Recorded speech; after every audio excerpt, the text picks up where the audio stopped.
Hey, and welcome back to How to Be Real, a place where we can be real in a world obsessed with fake. I am Tasha B. I am an actor, a writer, a filmmaker, and a creator that is happy to be here with my friend. Happy to be here with you, girl. And I'm Tay. I'm a creative producer, lover of all things wellness, a little hungry, my tummy just rumbled. And I'm your favorite local yogi. You are. You know? That you are. And after we get that out the way, I say, how you doing, Tay? Girl, I'm doing. I'm very excited. I'm planning a surprise party for my man. His birthday's coming up on Saturday. And so I feel like my brain has just been consumed with that. So yeah, I've been feeling good. I've been feeling like, let's fucking go. But also I really want to tell you. You already told him something. I did. I said, okay, there's a surprise. But that's all I'm giving. Oh my God, you did that so early. It's only Wednesday. I know, I couldn't help it. But, you know, I digress. How are you doing? I'm doing pretty good. I slept in a little bit today. And then I'm kind of glad I did because you were a little bit late. I needed so I was some time. like, let me just, So yeah, I've been writing. I've been writing a lot. We love. It's been sitting in front of the laptop. It's not glamorous, actually, at all. But you know what? Her writing is. So if you're listening, subscribe to her Substack. Tell them they can find you, Tosh. Yeah, I am on Substack. I am just the Tasha B on Substack. Yes, So. and she just hit 100 subscribers. Yes. So I'm at over 100 now. Period. As you should be. Way sooner than I thought. My goal was like 10 a month. And I feel like last month, I got like 80, 90 subscribers. I'm like, what? It's because my girl's a writer and her writing resonates, and so does the personality that you portray. Oh, thank you. I'm sharpening it. As a Capricorn, you want to like step out and be good off the bat. But everyone that's anybody is going to tell you like you're going to not be that great when you start out. Like you have to understand it's okay to be a beginner. Yep. Because you can't get good at anything unless you are first not that good at it. Exactly. And just keep going. Like you'll find it. You'll figure it out. You'll fine tune it. And the sooner you start, the sooner you'll get that out the way. I remember I was like, man, I wish I would have started this sooner. But also everything happens in the time it's supposed to. So I'm not harping too much on that. But also, I could have been doing this. But also, note to self. But yeah, we wanted to shout out somebody we all know and love, Michael Jackson. Still, at this 16 years after his passing, still doing things, breaking records, setting records. He is the first artist ever to have been or to be in the top 10 of the Billboard Hot 100 in 6 different decades, from the 70s, 80s, 90s, 2000s, 2010s, and now the 2020s. He's been in the top 10. That is impressive as hell. That is cray. You really are making music that expands generations. Like, remember in Sinners, how she was like a griot? Like, you really got that griot on you. Because the kids, I've seen babies dancing to Michael Jackson. They love him. They love watching the videos of him doing the moonwalk just as much as I did when I was a kid watching. So, surpasses all technology levels and all that, like all the things, the new things that people have and people do, and all. He's been on records. Now he's on streaming. Like Michael Jackson really is the king of pop. He's the king. Absolutely the king. So shout out to that. Shout out MJ, and also very excited to see that new movie coming out. I know. I'm so excited to see that movie. He's probably gonna break records all over again because it's gonna be more. Because I used to watch that Jackson 5 American Dream. Yes. I used to watch that movie all the time. But that's more so about like the Jackson 5, and it shows like a little bit. It ends right as Michael Jackson's career starts to take off. So I'm excited to see this, and I think his nephew is playing him. Yes, so that's his real life, who looks so much like him. Oh, that's so cool. He did a. Oh my gosh, I'm so excited. I'm so excited. And did you see Nathan from Insecure is playing Quincy Jones? That was Nathan? Yes. That was Nathan? That was Nathan from Insecure. Damn, I'm gonna have to watch that trailer again because I didn't even peep that. Good for him. I watched the trailer twice, and I was like, why does that voice sound familiar? And I like paused to see his face. I was like, that's Nathan. That's good for him. I'm like, oh my God, I love seeing people from shows I like that are like doing stuff. Like, that's really cool. Yes, and that's a good movie to be a part of, I feel like. It is. Michael freaking Jackson. Come on now. That's an honor. It's like next best thing to working or meeting Michael Jackson these days is his family and being a part of his story. That's really cool. His estate publishing that, and also because like anything is better than Flex Washington. I'm sorry. Like why? I'm ready for a real respectful Michael Jackson biopic. I cannot believe they powdered him up to play Michael Jackson. Girl. They talked him. They did. They powdered that fool. He was powdered donut. He was. That with was the little so curls. bad. It was so bad. It was so bad. Yeah. Lifetime ought to be ashamed of themselves. That was so bad. And there's so many Michael Jackson lookalikes that you guys could have actually plucked anyone out of Vegas. Thank you. Off the, what'd you call it, the Times Square. Anywhere. And found a Michael Jackson lookalike. You could have, but you didn't. And you decided Flex Washington. And I'm glad y'all made better decisions this time around.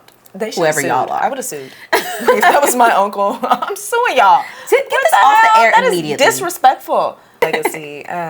Transition into 3 realists. Let's get it. So this one is a little funny. The celebrity men that they wanted us so badly to think were heartthrobs and sexiest man of the year, but we're just, come on. What are we talking about? It's not it. It's not hitting. The first one was not hitting for me is Blake Shelton. Okay. He's that country singer guy. And to me, he just looks like a regular effing dude. That's the thing about a lot of them, is they just look regular as fuck. Like, you're just a guy. You're literally just a guy on the street. Like, I don't know. I've heard his music and I'm like, all right, I guess. But no, Blake, you're sexiest man alive cover? Yeah, that's crazy. Hell no. It's not. Hell, didn't he get with, was it with Stefani? No. Was it? Maybe. Blake Shelton? Maybe. I think they were both hosting American Idol, right? Yes. Yeah. See? Yeah, absolutely not. The next person, not a man, but I just had to put them on this list. Sydney Sweeney. Sydney Sweeney. Yeah. Okay, girl, you got some nice titties. Beautiful boobs. That's it. You, yourself, your face, your everything else, you, again, woman on the street. All she is she's just white. I feel like that's she's what just tits. Like, looking at my thing, it's like you're tits, but you're white. Yes. You're a white lady with boobs. Yes. And that's really it. Honestly, you hit the nail on the head there, because I feel like, you know how growing up they would tell us as little black women, little black girls and little black boys growing up, you have to be twice as good, right? Twice as good, put in twice as much effort just to be considered on an average level as these white people. Yeah. Bro, this is also a part of that. Yeah. Their Blake Shelton You do not have to look exponentially fine. Sydney Sweeney getting all these movies and shit, even though all her movies, I think I watched a video that said like all her movies combined made like a like her recent ones made like brought in like 8, or was it like not even 8 million? I think it was like $5 million or something like that. Because people don't really like her like that. Like, and yet she keeps getting these roles. But we gotta understand what people be doing for the role. What type of people do they want for the role? It's the people they're attracted to. We all know this is very much, sure, what are you willing to do? She's also like MAGA, so it's like there's a lot of politics behind this stuff, you know? Because she's not, her acting ain't all that great. She was not my favorite on Euphoria. No, either. And she talks like I feel like her role on Euphoria was absolutely a like humiliation ritual. Because girl, you played the most pick-me, desperate, get like, rode hard sad, and hung up wet ass bitch. Like, I'm serious. Like, it absolutely was like, wow, used and abused. Yeah. I heard Zendaya said that she doesn't want to do any press with her. Because a girl, she is a press nightmare. For somebody like Zendaya, if I'm Zendaya, I don't want to sit next to you either. That is crazy. No. Do not put me in the same frame as this girl. Thanks. Matter of fact, my character and her character, we don't really jive anyway. Let's just keep it that way. Thanks. Let's not give us a moment. Please don't. Yeah. Fucking not, okay, yeah, not sexy to me. And last on my list is Chef Gordon Ramsay. Wait a minute. When was this? Who said he was what? Girl, so I be watching hella them cooking shows. Every single person be like, Chef Ramsay's so hot, Chef Ramsay's so this, Chef Ramsay's so that. On all of the shows that he be on, whether they're his shows or like the shows where he's working with a team of judges or whatever, like for the longest time. And I've been watching Gordon Ramsay for a minute. Everybody's always like, Gordon Ramsay's hot to try. Are they paying him to say that? They're paying. You gotta be paying people to say that. There's so it's in many the contract people. because there's no way. Ew. So many, and every time I hear somebody say that, ooh, Chef Ramsay, so I'm like, Chef Ramsay? Yuck. Right? Yuck. Cause what? Hell no. But I make that guess happen. women like men who cook. Yeah. You know, seeing a man cook and clean, you're just like, dang, okay. And he got an accent, so maybe. But Yeah, I don't know. couldn't do it. You're not selling me that milk. Milk? You ain't telling me that. That vitamin D, 100% fat milk. I don't want that. No, thanks. But who's on your list? Okay. First and foremost, Ryan Reynolds. Oh my God. His annoying little shtick, his sarcasm or whatever you want to call it, never liked it. Never thought he was cute. I feel like he sounds very whiny when he talks. Shut up. I don't like it. You're not. It's not sexy. It's not cute. It's really just annoying. And he's not in the looks. I mean, Not. you're not a terrible looking man. He's been in good shape. That's what I'll say. There it Him is. being, and I think with men that does help. That's true. If you get That's buff true. and you look all whatever, they'll be like, "Oh my God, he's so handsome." Yeah. Like Tom Holland. Right. Are you saying Looks he's like a hot? boy. I feel like he's not hot. I feel like he looks very boyish. He's very boyish. Pale, very meek. But I don't know this man, but looks wise, if we're really going off of that, I'm telling you. Yeah. Same. But my next one is Robert Pattinson. Ooh, that is such a I fucking say good him one. That's a great one. because Twilight, right? Yeah. Jacob Yes. was hot. Yeah. Yeah. Edward, Not hot. Doused in He white was- powder. ancient, first of all. I always think about that. He was glitter skinned. He was a vampire.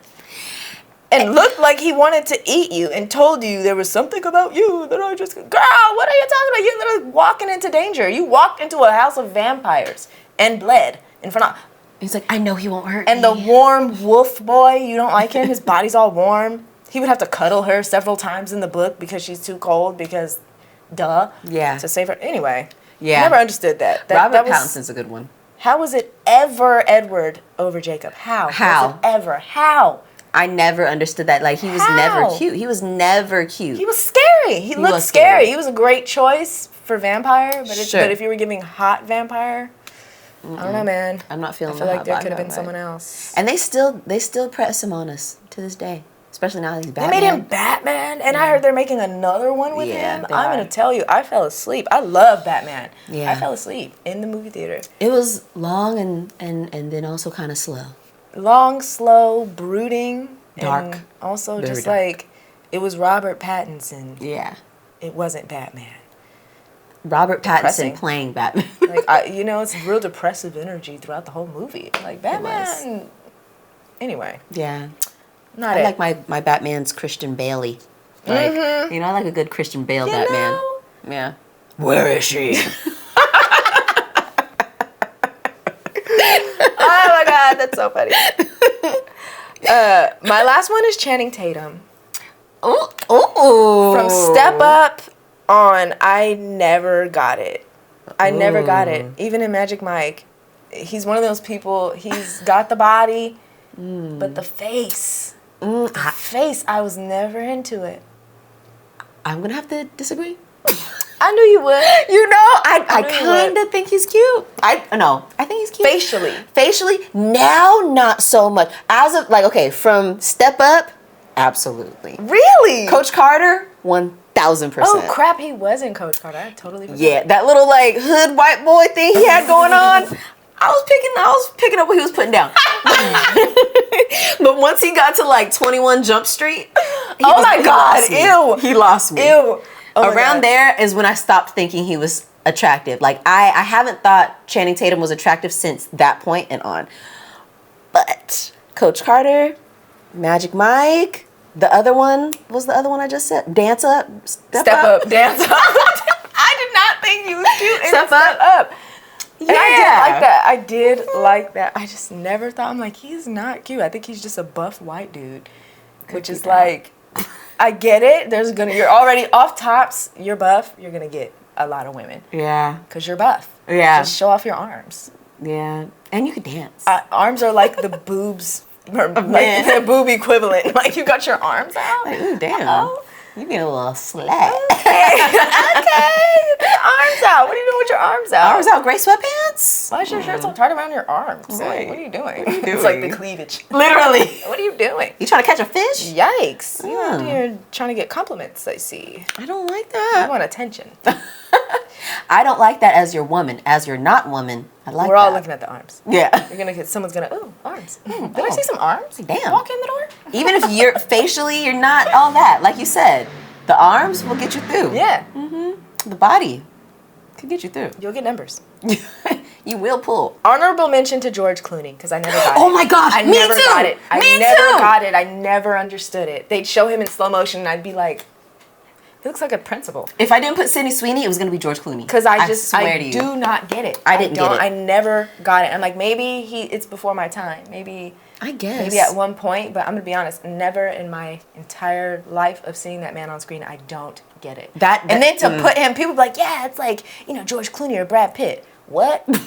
George Clooney gets to be in the same category as Brad Pitt? Or no. That feels totally unfair. That does not feel right. That feels so wrong to do that. Why are you doing Brad Pitt like that? Brad Pitt is fine white man. Sexiest man alive, him on the cover, everyone's going to agree. Absolutely. Even today. Yes. People will be like, yeah. Brad. Of course. Duh. Yeah. Of course. Still to this day. Of course. Yes, it's him. Yeah. He's a weirdo, but looks. To lump him in with George Clooney crazy. Is crazy. Like, George, I'm sorry. There was times where you're like George Clooney or Denzel Washington or George Clooney, Denzel, and you're like, whoa. Especially Denzel in his prime, you're putting him in the box. Why does he get to go in the box with the good-looking people? Because they're like the same age, I feel like. What are y'all seeing that we're just not seeing? I don't. It's because he was in ER. He had the ER drip. That's why. But like, okay, so maybe I guess you're introduced to him as a doctor, and I guess that's attractive. But like, looks wise, now he's not. We're seeing the same guy. I'm not getting it. I'm not getting it at all. I don't understand. And same for like Leonardo DiCaprio, young. Yes. Yes. Old. Terrible. Terrible. No. I don't like it at all. No. I don't see it.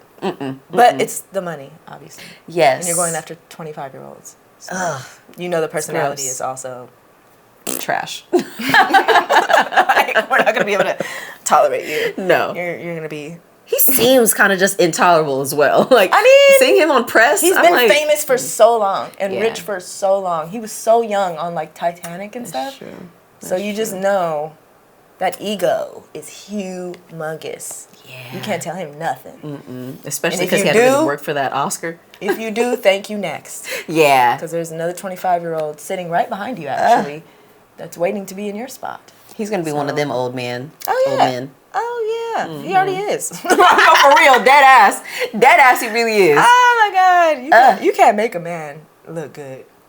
Once they... Because they're going to use that. That's the card that's their they're card. swiping that card every time. Look, Brad's still using it, and it's still working. Like, for him, it is still working. It's still working. He be doing terrible shit, and we just be like, but he's fine, though. But it's Brad Pitt. I'm watching a movie. Yeah, literally. Maybe I won't go to the movies. I'll stream it, though. I'm going to watch it. Okay, a fine one, though, who I think deserves to be on the list. I mean, not on this list, but just the fine, actually fine. Right. Is, what's it? I think his name's Taylor. The one who was in the movie with Brad Pitt and Bullet Train. Okay, yeah. His name Kick-ass. is like Aaron Taylor. There it is. Something. I was going to say Thomas. Oh, it might be. I don't know. I was thinking of... that sounds right. The other one, Jonathan Taylor Thomas. Okay. Oh, you're right. Dang, all those names. I know. It's something like that. You're right. Taylor is one of the names. Aaron Taylor Johnson. Something like that. Yeah. He's a fine white man these days. Yeah, it's a rumor. Kick-ass days, not so much. It's a rumor because he's married to that older woman. Yes. And there's a rumor that Ariana Grande and him were spotted together, and so people are, and her previous dude was married, and she kind of like took him from his wife, and so people are like, hey, take him from his wife. And I'm like, why y'all trying to take? No, and they should, because she kind of groomed him. Oh. She was like, they met when he was hella young on set. She was like, she worked behind the scenes. She was like a producer or something like that. And she was like, I'm liking what I see. Yeah, I think they got married when he was like, or they started dating when he was like 17 or something fucking weird. Oh yeah, so like, and so that explains why people are like, yeah, this is one we support. Girl. Yeah, wreck this house. Mm-hmm. No, for real, take it down, burn it down. Oh my god, that's so shady. But speaking of shady, no. Okay. Oh my god, transition. Speaking of shady. Speaking of shade, the weekly reel this episode is. We are talking about generational trauma. And specifically stuff that kind of we went through and, you know, how we got through it or are getting through it. And how we are able to find ourselves in it and kind of move forward. Because it's hard when you put everything on external factors or other people. It's hard to really figure out what to do with it when it doesn't feel like yours. Yeah. Or, you know what I mean? So when you find yourself in it, you can say, okay, here's what I can do. Because I don't know about you, but I'd be feeling a little bit hopeless when there's nothing I can do. It just kind of feels like, damn, there's nothing I can do. Yep. Woo, the government. Nothing I can do. I can vote. So I'm going to vote. Right. But also, vota. if only we could vote more. We yes. should be able to vote on more things that y'all do. Anyway, back to the generational trauma of it all. Exactly. So what it is the psychological and emotional effects of traumatic events that are passed down from one generation to the next. Mm-hmm. And I mean, we all have the little childhood traumas, the little things that hurt us or gave us anxiety or self-esteem issues. Mm-hmm. It's kind of more so where we are. And people think trauma and they think like, oh my God, this massive somebody, thing. You know, died or, you know, it has to be so traumatic. And I think that's something that in a lot of communities, it's stigmatized for you to talk about your childhood trauma because it puts parents especially on like the defensive. It's like, oh, I'm such a bad parent. Okay, you're traumatized. So I think I want to make sure it's like, okay, it could even be trauma is things that give you anxiety or self-esteem issues or image issues, behaviors that were normalized in our household that like you grow up and you realize, okay, that wasn't normal. Okay. That wasn't normal. And a therapist will absolutely be like, no, that wasn't normal. That's not a normal thing. No, people don't do that. Right. So I want to ask you, what are some, I have a few that I want to talk about. Okay. But I want to ask you like maybe what the first one that you wanted to bring to the space today. Yeah. So one of the ones I'll talk about is this like, I would say I'm going to straight up call it from my dad's side of the family because a lot of them, specifically the men, my dad's side is a lot of men. Mm-hmm. So a lot of them, I think I'm picking this up from them is this cycle of dependence on others to take care of you emotionally. Like a sense of dependence so hard on like what others maybe think of you or how others can support you in this emotion or how you need to keep that person around so that you can, I don't know, feel something or feel better. Like that, that's definitely been passed down for sure. And it's, I don't know, I think I'm just kind of starting to like become a little bit more aware of that because for so long, another one on my list from my mom's side is hyper independence. You know? Oh, so you got both. Yeah, exactly. Combination for you.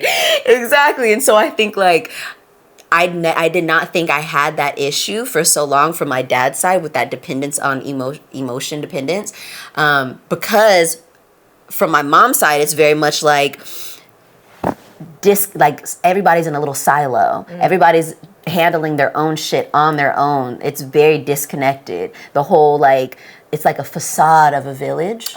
You know what I mean? Like, but everyone's only meeting like surface level. Yes. Like it's not an actual connected village. Exactly, because everybody's siloing and trying to handle their shit on their own. And again, it makes sense because a majority of my mom's side of the family is women. So my dad's side, hella men. My mom's side, hella women. And so it's like, and wouldn't that make sense though? Yeah. The dependency from the men, hyper independence from the women. Yep. So it's like, especially Black women as well. I got it. I'm strong. Let's go. Yeah. Girl. So those are like the two ones that stuck out to me the most, where I'm like, when I think about things that the generational traumas that feel stuck in my throat sometimes are those two. Yeah. You know? And it sucks because they're on opposite sides of the coin, so they be bumping heads a lot. You know? But what are some of yours? For one, just the feeling of, I guess, taking on responsibility in situations and relationships more than I need to. Just growing up in like my parents having split up, and then there was like a custody kind of battle, lightweight. Yeah. And for me, that I remember, you know, you're a small kid, you don't really understand what's going on. I felt like a lot of the stuff was my fault. Just because you're kind of between your parents arguing, so it is kind of, it's not your fault, but it's like little things you're doing and saying are hurting your, you know, you might be at your dad's house and be like, I miss my mom. And that's gonna make your dad feel a kind of way. You know what I mean? Just because, like, what's going on with your mom and him right now. Exactly. So it's like, you know, and it's nothing to do with you, but it is kind of like, I miss my mom. Now he, you know, your dad might feel like, I gotta make up for this. And, you know what I mean? Do this or that or whatever. So I feel like, and vice versa with the mom too. Like, you could say, Dad took us to Chuck E. Cheese and we had so much fun. And now your mom's kind of upset. And you're feeling that. And so you do internalize and be like, oh, that must be my fault. But it's not your fault, right? It's not. It has nothing to do with you know, it's not, they're not even telling you, oh, this is your fault. But you're seeing it and you're feeling it and you just feel like, dang, I shouldn't have said that. Oh my God, I can't miss my mom. Or if I do miss my mom, I can't say I miss my mom. Or else it's going to make it weird and everyone's going to be upset and it's going to cause drama. So I can't do that. Or, you know, I had fun at dad's, but I can't really be saying that because I don't want my mom to get mad and ruin the time we have. So you feel like you take on so much as a kid that's not yours. And I feel like that absolutely has carried into adulthood, where there are times where I will do that and take responsibility for stuff that just isn't my fault. Like, this isn't your fault. You know what I mean? Apologizing for stuff. And sometimes I'll apologize for things. You know, going to get food with my husband, we order a DoorDash and it comes back and, you know, his order's wrong. Oh, sorry. Why are you sorry? I didn't do shit. You put the right order in. Matter of fact, I ordered the food. Why are you apologizing for that? This is not your fault. So it's like little stuff like that, but even bigger things to where, like, I'm putting in more effort, or would be putting in more effort in certain relationships than I'm getting back. And feeling like, oh, it's on me. Like, if things get bad, if Taylor has a bad day, I need to be like, oh my God, I'm so sorry you're having a bad day. Why am I doing that? Your bad day is not about me. Yes. 1000%. I agree with that. I feel like for something like that, to an extent, for me would be like a like that people pleasy. Yes. A little bit. You know what I mean? Oh yes, absolutely people pleasy, but also on the inside more so. Like I did something more wrong. So, yes. Yeah. Telling myself that something was wrong with me. That there must have been something I did. If this happened, it must have been something I did. And it's like, no, it's not. People have their whole full life. This isn't about you. And in a way, it seems a little bit like self-absorbed. Where you're just like, girl, how could this be about you?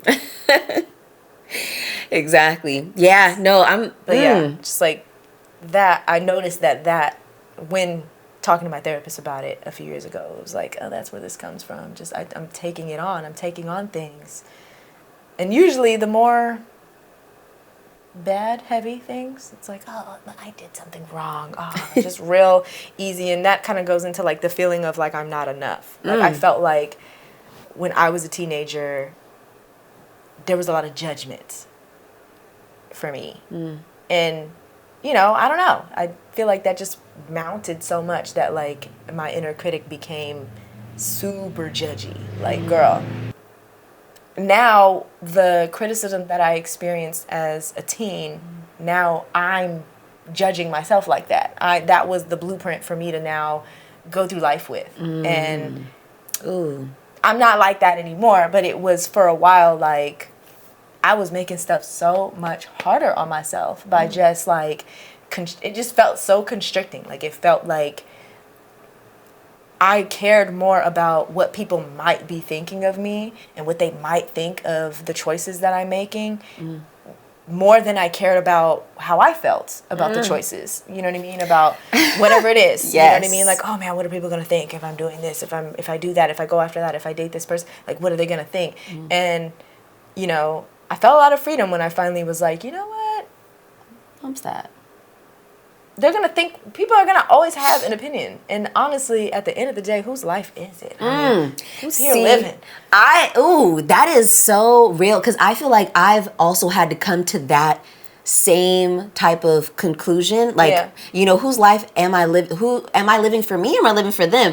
But mine was very much rooted in people pleasing for the sake of others. Like, now I didn't feel like I was in trouble, but I felt like I needed tap dance to keep that. You know what I mean? How are you doing? Yeah, exactly.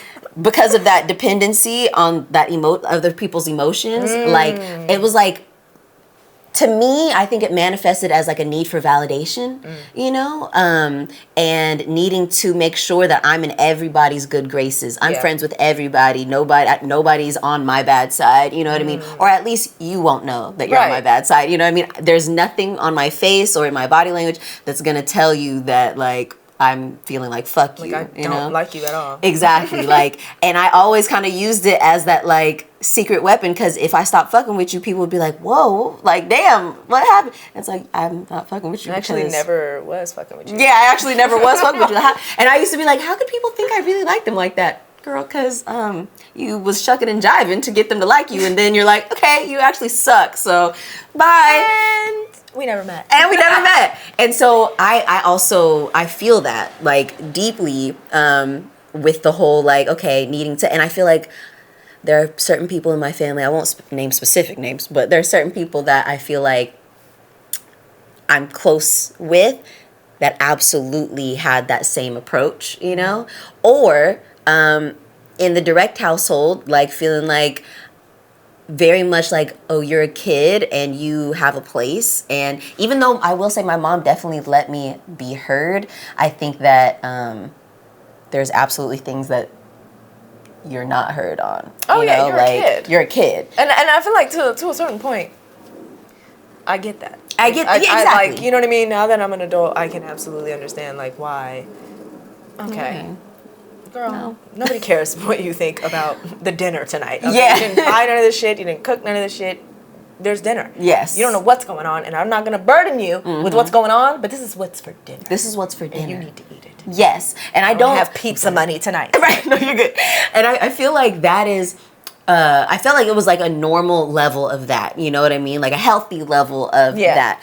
But I think that like some of that, I think I definitely internalized and was like, okay, I need to make sure that I've got like an always on type of personality that's like makes others feel safe, makes others feel happy, makes others feel like disarming welcome. everybody. Yes. Yeah. And even though, come to find out, in my nervous system, that was not natural. Oh, yeah. That's not my natural It's absolutely default. Unsustainable. Yeah. Yeah. So, yeah, coming around to that circle of being like, all right, yeah, I gotta tell y'all, I'm not living for you. You know, tell me that I'm not living for y'all. To me, you know? So. And it sucks to kind of be in that space of, I don't know, almost feeling like whatever ideal people had of you, you're not that anymore. Mm-hmm. Like, that is such a tough place to be. That is. And I feel like it's harder on young women. For some reason, I think in my families, I observed that for sure. Mm-hmm.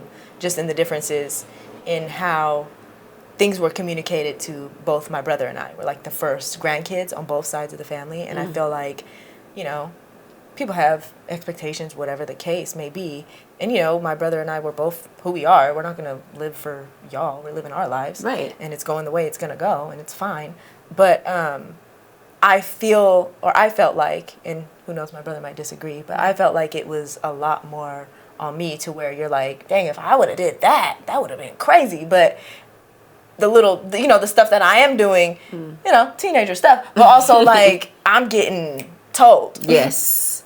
You're getting told about yourself. Versus you kind of have a little more leeway, a little bit more grace for you because you're a young man versus me as a young woman. So I do feel that kind of also contributed a little bit to like, okay, but it's okay for them, but for me, it's a no. I gotta, oh my God. And I think I went through a phase of like totally rejecting that, of like, you know what, fuck that. I'm posing, taking pictures with the middle finger up. I don't care about none of that. I'm going opposite. I'm running in the opposite direction. Like, I remember that of just like, you know, let me just be that girl who just does not care. But even that felt like you were saying, like, this is a little bit more of a facade. I'm like,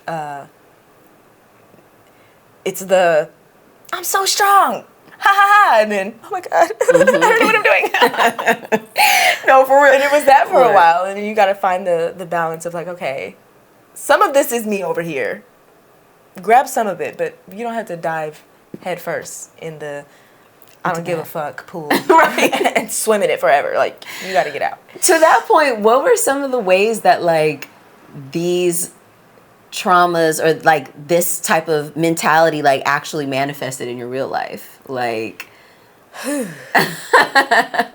like, okay, like how you exerted it, you know? Yeah, the like people pleasing for me was absolutely one of them. Like, I would put a lot of responsibility on myself for a relationship to be good, and not just romantic relationships, even like friendships and familial relationships. It led to me taking a lot of, you know, like verbal abuse from people, and like not wanting to be the person to like, oh, if you said something that was fucked up, or you know, did something to me that was wrong, I don't want to be the person to make the fuss. Like, I didn't give myself that space to do that. It was like, oh no, I'm just not going to say anything, just because the next time I see you, I want us to be on good terms. And I know, like, we can be fine if you say, and in a way, it's like you totally contribute to that pattern of like, yeah, it's cool when you say something hurtful to me, and I'm just expected to, you know, let it ride because that's what I've been doing.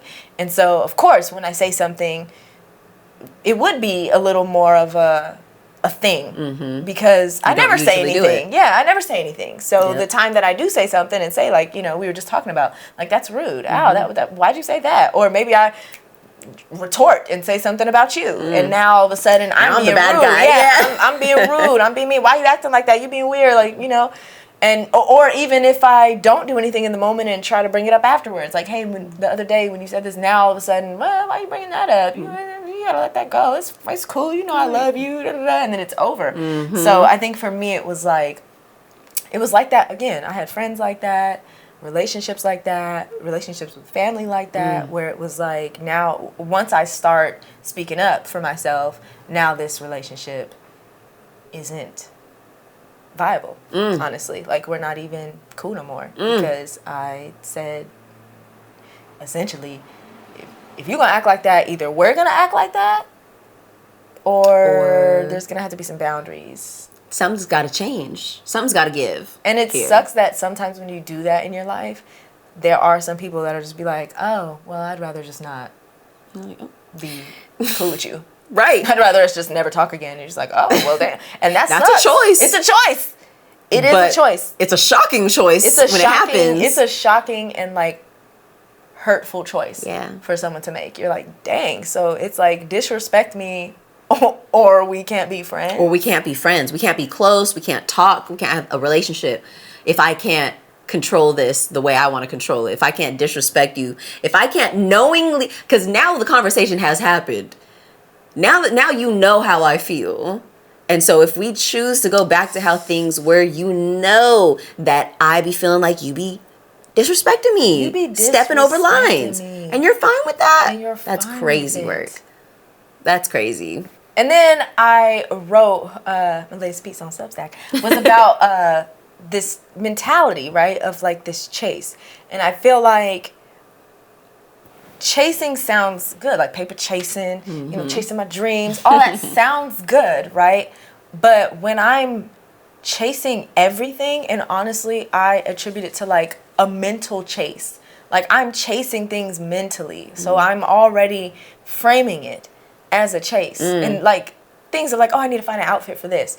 I'm already making that an epic quest instead of just, oh, I'm gonna find something. And it took a lot of kind of catching thoughts and reframing them for me to be like, oh, yeah, it doesn't need to be all that. Like, I need to be open to both possibilities. Like, maybe it will be an arduous process for me to find a dress for this event. Or what if I go to the store and find the perfect dress? That both things can be possible. Yeah, at the first store I go to. You know what I mean? Yeah. I could get a front row spot at the Nordstrom Rack, walk right in, there's no one even there, and there's 3 dresses that I could pick from, and I gotta go to the dressing room and try them on, and it's a whole thing. I might get all 3 of them. Now I gotta dress for the next 3. Like, that's also a possibility. And instead, I was constantly making things seem more like steep, like, oh, I gotta clean this room. Oh my God, it's gonna be too much. And it's like, what if it's not though? What if you put on some music and actually have a pretty good time? What if it's done in 30 minutes? What if the mess ain't even as bad as you think it is?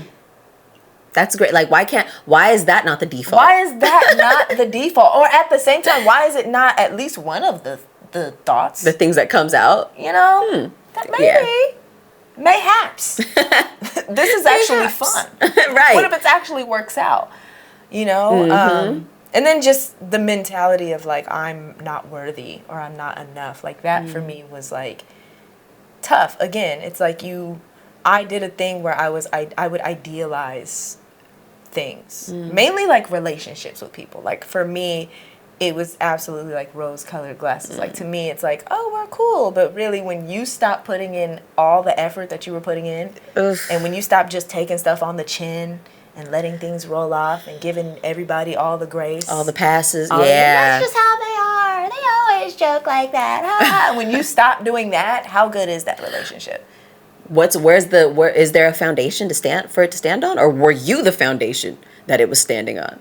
Or is there not even a relationship? Maybe to you it was so serious and so this and so grand, and to that person they really could care less. They're like, it was there. They could take it or leave it. Oh gosh, and that is like, damn. That shit does hurt. When you find out there's a relationship that you was putting in hella effort to, that you thought y'all was Ace, Boone, and the Coon. And the Coon. Together.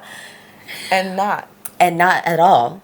It was just you. You were all 3. Like, they were just the Coon. Why was you acting? Like, why were you doing this? Why was you acting like we was cool? Or maybe you weren't. Maybe it was all me in my mind. Was that the facade? Like, shit. Oh, my God. Yeah. And so, for me, I had to learn, because this is my next question to you. Like, what were some things you did or, I guess had to do to kind of accept these things and learn to, like, retrain yourself out of them? Gosh. Okay. Well, one of the ways that the issues, or that these let me not say issues, but the kind of these generational traumas manifested for me was one, definitely like cheating early on in like almost every relationship I had, because it was just like I was looking for that. I felt like that emotional dependency was there. Like, it wasn't for, like, I wasn't trying to be in love with every single one of them, you know what I mean? But I was definitely looking for, I need that quick validation, you know what I mean? Quick little validation that not only now you're, as a man, you not only just kind of like me as a friend, but you like me enough to like get with me. Right, you know what I mean? You gotta have me. Yes, but it was also kind of a control thing, because now that that's out the way, I would damn near want to like just get that out the way so that we could like have a normal conversation. You know what I mean? Like, okay, cool, because now that's not clouding my mind anymore. And so now it's like, okay, cool, now I can really see you. You know, now I can really see what this relationship could be. A friendship, or just like, that was just a one-time thing, whatever. Yeah. That was, I don't know what that was about. I was really, I can't, it's hard to, when I try to put it into words, it sounds so fucked up.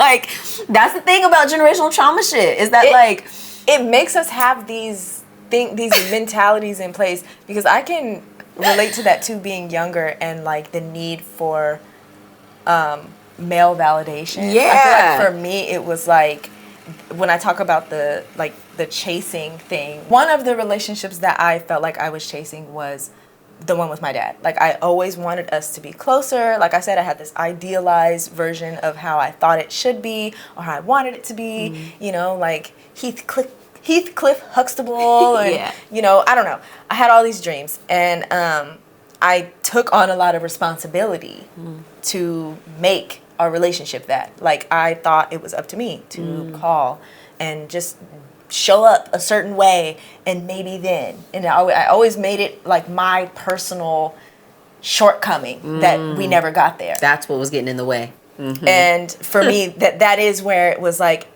yes, with men, but like I said, it spilled out in other things where I did feel like I took that same mentality and applied it to other relationships, where it's like, I need your validation. Like, I want you to, you know, want me. I want you to like approve. I want you to be there, and that's important for some reason. And I mean, we know the reason. Yes. And it's like so cliche, daddy issues. Yeah. So cliche. You know, whatever. It is what it is. It's But cliche like, because niggas be ain't shit. Okay. That's why it's cliche.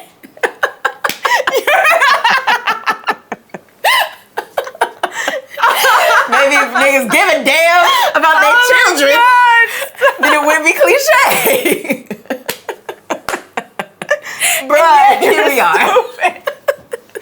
But I mean, cliches are cliches for a reason. It's so common. It's so common. I mean, it's weird because it's like at first it hurts when you're like, dang, you're not the only one dealing with it. But then it does make you feel like I'm not the only one dealing with this. So it's not like a personal thing. Maybe I don't need to take it personal. Maybe fathering, hey, maybe it's just that much harder than mothering. I don't know. I don't know. Maybe it's a harder gear to shift into. I really don't know. I'm not a man. I can't speak to that. Yeah. You know, so there's grace for it, because who knows? Who knows? Who knows? That cliche, that thing, you're like, I remember being like, I don't have daddy issues. Like being young when you're absolutely. I don't have that. In your early 20s, like daddy issues. But then you're like, and yet here you are. You get up in here, you get in therapy, and it's just like, I have issues with my dad. I don't have issues with. I have so many deep-seated issues. And I wanted a relationship with you. Literally, I wanted you to like me. I agree, though. It definitely. Yeah, no, for real, I did. Like it actually hurts that you don't. It actually hurts that you don't. And so now I need to shuck and jive for everybody else to like me. Like for me, I'm trying to fill this hole. I'm trying to fill this hole with anything. Stop. I have a hole that needs filling. In my heart, in my puss. I can't. You know, you're so crazy. That was definitely one way it manifested. You know, it's a thing for a reason. And also, too, I felt like this is still something that is I'm currently working through, but I'm so much better than I've ever been, is opening up to people on a deeper level, like not letting that shell of hyper dependence be like, I got it all my own. Right. Everything I hold on my shoulders, on my back, even my own like woes. I'm like, nah, I got it. What are your woes? Like, you know, I'm good. And that's been hard to shake. You know what I mean? But I'm here, and something that I think has helped me to heal from that is one, and this is gonna sound so just like, how the fuck you do that? But just face it head fucking on. Like naming it, saying I cheat on everyone. Like I'm just saying, like saying it out loud to yourself, like saying the hard shit out loud. I mean, because that does like. Who wants to admit that? That's fucking embarrassing. That's shameful. But sitting with the shame, I'm a cheater. I've cheated on every single body I've been with. I'm a cheater. Every single body. Literally. I'm a fucking cheater, bro. Like that's, or I have been, you know what I mean? I'm not any longer because I put in the work to do so, and because I had to fucking come face to face with it head on. Face that shit. That is true. When you shame a behavior, it does make it harder to stop the behavior.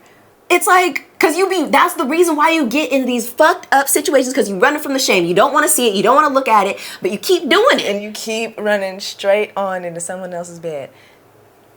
Exactly. And this is a you thing. And it's it's like, a you it's so crazy because thing. it's like when somebody gets cheated on, that's what people be saying. Like, oh, this is about them. This person is tripping. It like, really is. They dirty. But it's like, it really is. It's really not is. about you. And especially as women, they always try to be like, oh, you gained weight. You had a baby. You da-da-da. And they say all these messed up things to the ladies. But it's like, at the end of the day, a person that wants to cheat is going to cheat.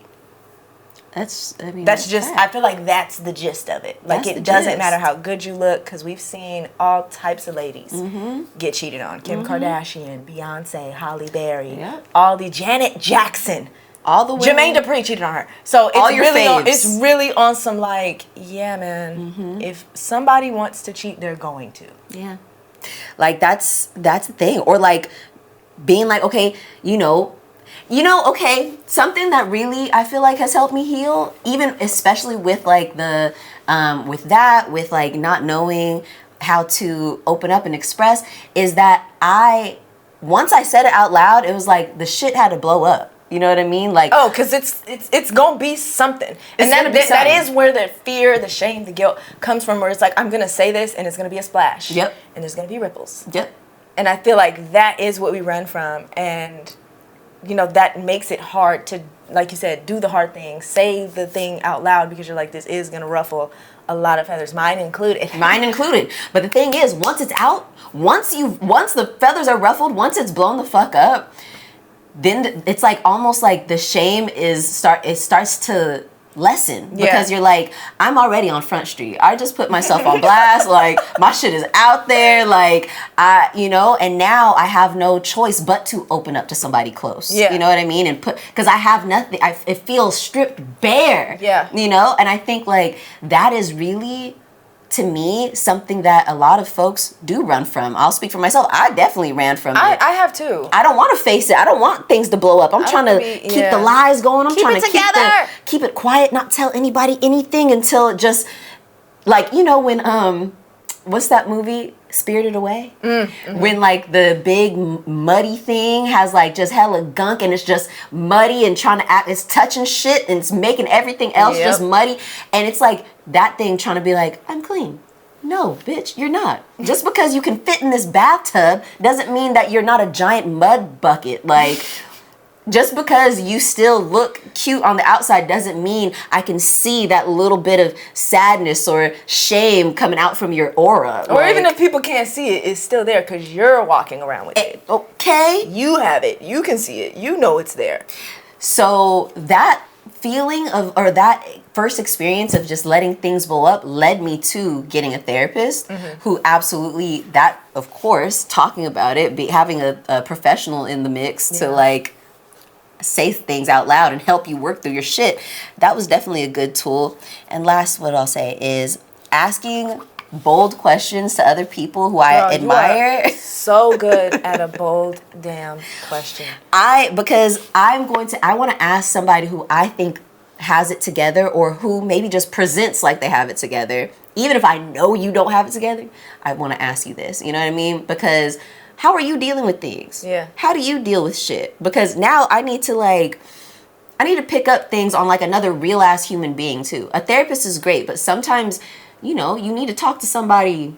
A person. Yes. An actual human being. I mean, and therapists are people. For sure. But I know what you mean. Where it's just like, this is a person that I know personally that I could, especially a family member. Okay. It is nice to get some insight on like, how are you dealing with this? How do you deal with this shameful thing? Right. Like, and it kind of like put it out, like, ask the boldness. If you can't, to me, I feel like if you can't say the shameful thing out loud to yourself yet, ask somebody else about a shameful thing. Like, or scenario. What would you do if da da da da da? See You what ever been people cheated made on? up. Right, no, for real. Oh. Or have you been the cheater? Have you ever Have you cheated? ever cheated on anybody? And how did you handle it? I feel like... How did you come out? Do you believe people when they be like, no, never? It's just like, you mean your little high school boyfriend, you didn't cheat on him? I'm going to be honest, and this might be so mean, and I'm so sorry to any of the listeners who this applies to.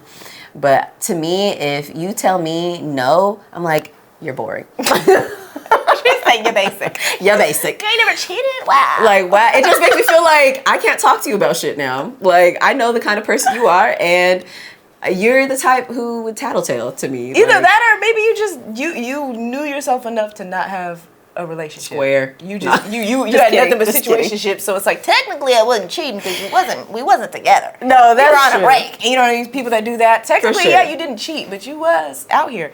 You was out here. I feel like, no, okay, that might be going too far. It's not that I feel like I can't trust you or anything, but I do feel like maybe that's something that I need to work on. Maybe I'm looking at like, oh, you did it? Like, boring. Maybe Give me a drink back. No. Literally. Maybe that's just me being like, oh, you think you better than me, bitch? Oh, so you're just pure. Okay. Oh, because you're pure? You think you better than me? So that's me. I will own that. No, I do feel. I feel like there are some times where you're like, I don't know if that's 100% true. There's probably some technicalities in there. Either that or maybe, hey, maybe you are just that good. Maybe you are just better than me. And that's okay. That is okay. In that regard. Yeah. No. I was going to ask you, what are some ways that you found like some great healing tools for you, like throughout, to kind of ease those manifestations down? Like, all right, let's reel this in. Yeah. For me, it was about taking my power back. And like you said, yes, address things that are shameful, say them out loud, even tell trusted people that you know, can trust, your therapist, your friends, whatever. But for me, it was also about like taking my power back by forgiving myself first and being like, girl, you were a kid, you were a teen, you didn't know nothing about nothing. You were just trying to do the best you could with the little bit of information that you had. Yeah. And so I cannot be mad at you for that. You got me through. I'm here. I'm in one piece. No harm, no foul. No harm, you know no what foul. I'm saying? We're good. We're here. I love you. I respect you. I thank you for everything you did. And there's nothing wrong with you.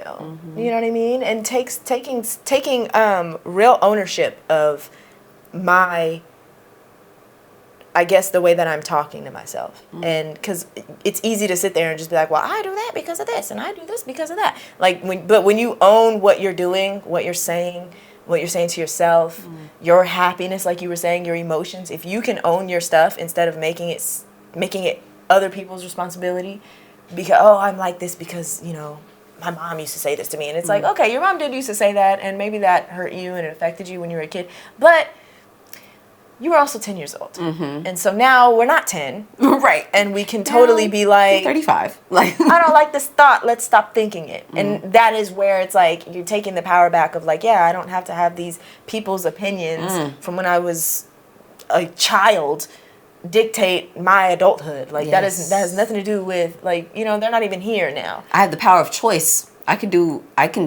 change if I want to. I can change if I want to. I know something my therapist told me was just like, I was talking to her about a certain somebody, and you know, of how, you know, oh, this hurt me and da da da. And she was like, you know what? You've brought this person up in a few sessions now. And she was like, and I really, like, all of your feelings are valid, but you're giving it a lot of space. And I guarantee you that this person is not thinking about this the way that you are. Like, they're not giving it this much space. Like, it's not taking up this much space in their head, in their life. And so I want to say that because I want you to consider that. And stop letting them take the messed up part was I couldn't be like, no, they do care. I couldn't even say that because you're like, I don't. You're right. They have not shown me that they care this much, or that they even think about it this much. They do not act like they care. They don't. Not this much. Ooh, that's one of them ones where you got to chew on it. You got to save it for later. Yes, where it's like echoing in your head throughout the day. Yes. Everything you're doing, you're in the car driving, and you're just like, damn. They don't give a fuck, and I am distraught. It's like, because every time, it's also when that kind of thing happens, when you're able to start kind of like implementing that thought, it forces you, like, because every time you think about them or the situation, that thought will follow. Yeah, like, we're just like, yeah, but they're not doing this. They're not obsessing the way you are. And it shows you how often you are thinking about it. You're like, oh shit, because it's echoing throughout the day, which means you've been thinking about them throughout the day. And you're like, ooh, and then that reminder of like, you're thinking about them, they do not care. Yes. And you're like, ooh, maybe I need to like walk away from this, set this down, let this go. And again, it's the taking the power back. And it's like, something that you were saying earlier about when you say the thing, that is also a form of taking back your power. Like not giving this thing so much power over you that this thing has the power to make you be ashamed of who you are. This thing has the power to upset you and ruin your day. Yeah. Yeah. Not you deciding, oh man, I'm feeling sad today because of something that's going on in my life. No, you're sad because of someone else. Come on, what are we doing?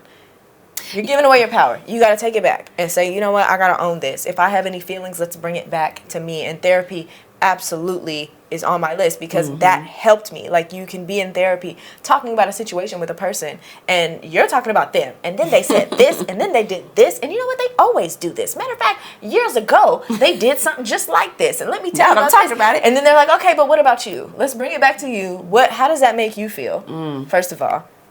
Let's talk about how you're feeling, and then what are you doing? So you're saying they've done all these things, and this is maybe a pattern of who this person may be.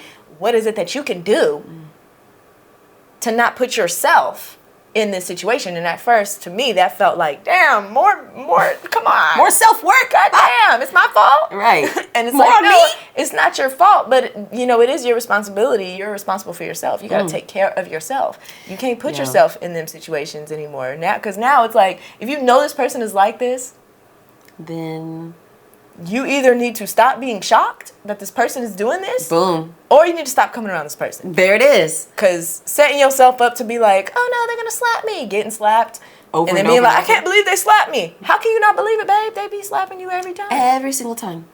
Every single time you're around. And you know what's interesting is that, like, the sooner you do say out loud, maybe you do some mirror work where you look at yourself in the mirror and say that, release that shame to yourself or whatever. But the sooner you do that, the sooner you are able to, like you said, take that power back. Because it's like, if you keep allowing that generational trauma to have power over you, eventually it's going to feel harder and harder and harder to bust out of that, to reclaim it, to share it, to state it, to stand in that, like, yes, this is me right now, or yes, I have made these kinds of decisions. Yes, this is like the generational trauma that's been passed down from generation to generation to now me, but now I can choose to make a different choice. That's going to get harder and harder and harder to get to. The longer you wait, the longer you run from it, the longer you decide that this is just me. Yeah. I didn't have a choice in this because my mom permed my hair when I was 6. Like, that's just going to be, it's tough because it's like, it really is kind of like a time thing. It's not impossible, but I feel like the longer you wait, the more difficult I think it becomes to actually just open your hands and let it go. 'Cause for me, that is something that I realize it's not about, telling yourself that your feelings aren't valid. It's not about, diminishing the things that feel traumatic. Because again, and it's so weird because at first these things feel like they can't be true at the same time. Like you can't hold these two thoughts in your head that like your feelings are absolutely valid. This thing was absolutely traumatic. These people absolutely had you fucked up. Yeah. But also they were doing their best and it's time to let that go. This isn't serving you anymore and it's time to let it go. And for me, I think that moment of like, hey, this person isn't thinking about this and it's not affecting them the way that it's affecting you. And so you holding this is hurting you. It's hurting you. It's not hurting them for you to continue to live with this. Ooh. It's hurting you. Ooh. And so I think that is the thing to where you're like, oh, I'm not letting this go and I don't know, absolving you and like I said, putting myself back in this position to be hurt by you. I'm not doing that. I'm letting it go internally so that I can move forward, so that I can have a different experience. Yes. Because I'm having the same experience because I'm holding these same thoughts and these same feelings. And until I can let them go, I'm not really going to have new thoughts and new feelings in place of these. Like, I'm going to have the same self-image. I'm going to see myself chasing things in life, chasing people in life, and feeling like I have something to prove to everybody instead of just being like, no, actually, I can show up knowing that I have nothing to prove. That I'm just me. Just like you're just you, I'm just me. You don't have to prove to me who you are, just like I don't have to prove to you who I am. And, for me, that was absolutely empowering because I was giving my power away. And I know I did have a point in time where I was somebody that was pointing fingers and being like, well, if it wasn't for this, god dang, why me? You know, like that type of mentality. Why me? Why does this always happen to me? And you're just like, okay, first of all, it's happening to everybody. Yep. And some of the shit you chose. Truly. Some of this shit you're choosing to do. You know, it's really interesting. I really liked how you were like mentioning that, because I feel like the thing is that like sometimes if you're not prepared to make different decisions, the decisions that you're currently staying in, that trauma is not only hurting you, it's also potentially hurting somebody else. You know, like the people who have to deal with your shit. Like for my example, the one example that I brought up about like cheating, that hurt the people that I was with. You know what I mean? Like that now has a stain on my relationship with them, you know? And even though I am no longer making those decisions anymore, that is something that there was people that I left in my in my wake. Like, yeah. That was like, damn. Tore me up. Yes. So it's like, again, the same thing. Like, the longer you hold on to that shit, the more that you might hurt not only yourself, but also others. And I feel like it's really powerful to know that I know somebody in you who has reached the other side, you know, in the way that feels right and genuine to you. Like, that's, because it's not a fucking easy thing to face your shit, to let it go, to release the tightened gorilla grip that you have on that shit. It's not easy. It takes a lot of time. Just as much time that took to build that shit, it's gonna take just as much time. And as long as you were holding on to it, like it's weird because it doesn't feel like all the fingers at once. For me, it does feel like boom, boom, boom, and you might get to the point where you thought you let it go. You stand here like this, but you're holding it with your thumb and your index finger still. You're still holding it. Your grip is loosened, but you're still holding it, and you got to start moving your hand away from it. Yes. And there's still things, you know, there'll still be things where you're just like, dang, I'm doing it again. I'm thinking negative. I'm going to this place, and I don't want to go to that place. But something else that you mentioned about like the bold questions was another way, was having the conversation with people. And like you were saying, sometimes having that conversation, it's gonna have it's gonna be a splash. Like it really is gonna go out. It might go the way that you fear it's gonna go. Yeah. Ooh, girl. But I'm gonna say this to you. I'm gonna say this to you because in a way it's also like sometimes we have stuff from other people and sometimes it really helps to kind of give it back and tell this person like, hey, you had me fucked up when you did that. And maybe they're gonna cuss you out, maybe they're gonna be mad, maybe they're gonna be like, get out of here and never talk to me again, and maybe y'all never talk again, but you'll look back and be like, I'm so glad I said that. Yeah. Because now when you think about it, you think like, nah, remember you done you told that motherfucker they had you fucked up. You told them they had you fucked up. You used your voice. You said it to them. Yeah. So now it's not even, I'm not holding that no more. There's no, I should have said, no, I said it. I said it. And I meant it. I did say it. And we're leaving it fucking that. Okay, I have a question for you. This is random, but like kinda. What, like, do you have any trauma, generational trauma that you're like, I'm actually glad that I have this. Like, I actually would. Honestly, what you were mentioning about like the messy relationships and like cheating and lying to people and being, with me it was like I can't trust anyone, so no one can trust me. You know what I mean? Like, because girls is players too. Like that was, it's like people be lying. Yeah. So of course I'm lying because you're gonna lie. I'm gonna lie before you lie. Beat you at your own game. Can't play a player. Can't play a player. And I feel like I'm very glad that I was young when I was doing that. Talk about it, girl. Because talk about it. Same. I think there's a lot of men and women who are still in their 30s playing them type of games. And I just feel like, you know, you got kids now and there's marriage involved and you're playing these games and it just feels like the stakes are way higher. Like, this is not the dude from the Macy's that you work at. Right. You know, this is your husband. Yeah. Y'all own a house.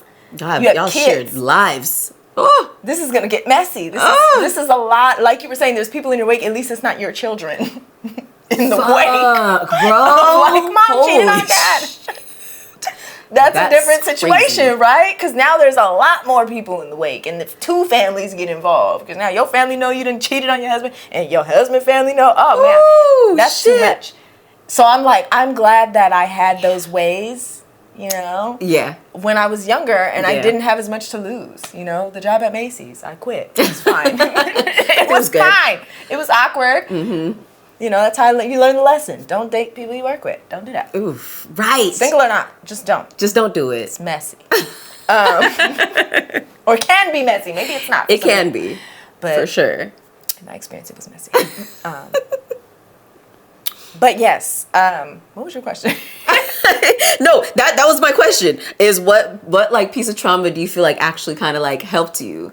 Yeah. So yeah, doing those things young. Yeah. Was definitely getting that out of my system and realizing like, what am I doing? Like why and why? What am I doing and why? And I got to there, very proud of myself, at a young age without therapy. I just was like, Right. my body, I was sick. I think I honestly truly believe that it was the stress of everything. I was holding way too much and I was not connected to myself. Like I feel like my mind, my body, my spirit, it was totally disconnected. And I wasn't asking myself any questions. Like it wasn't like there were no choices. It was just very much survival reaction. Survival reaction. mode. I'm doing this. You're right here, so let's do it. And it was very much not intentional at all.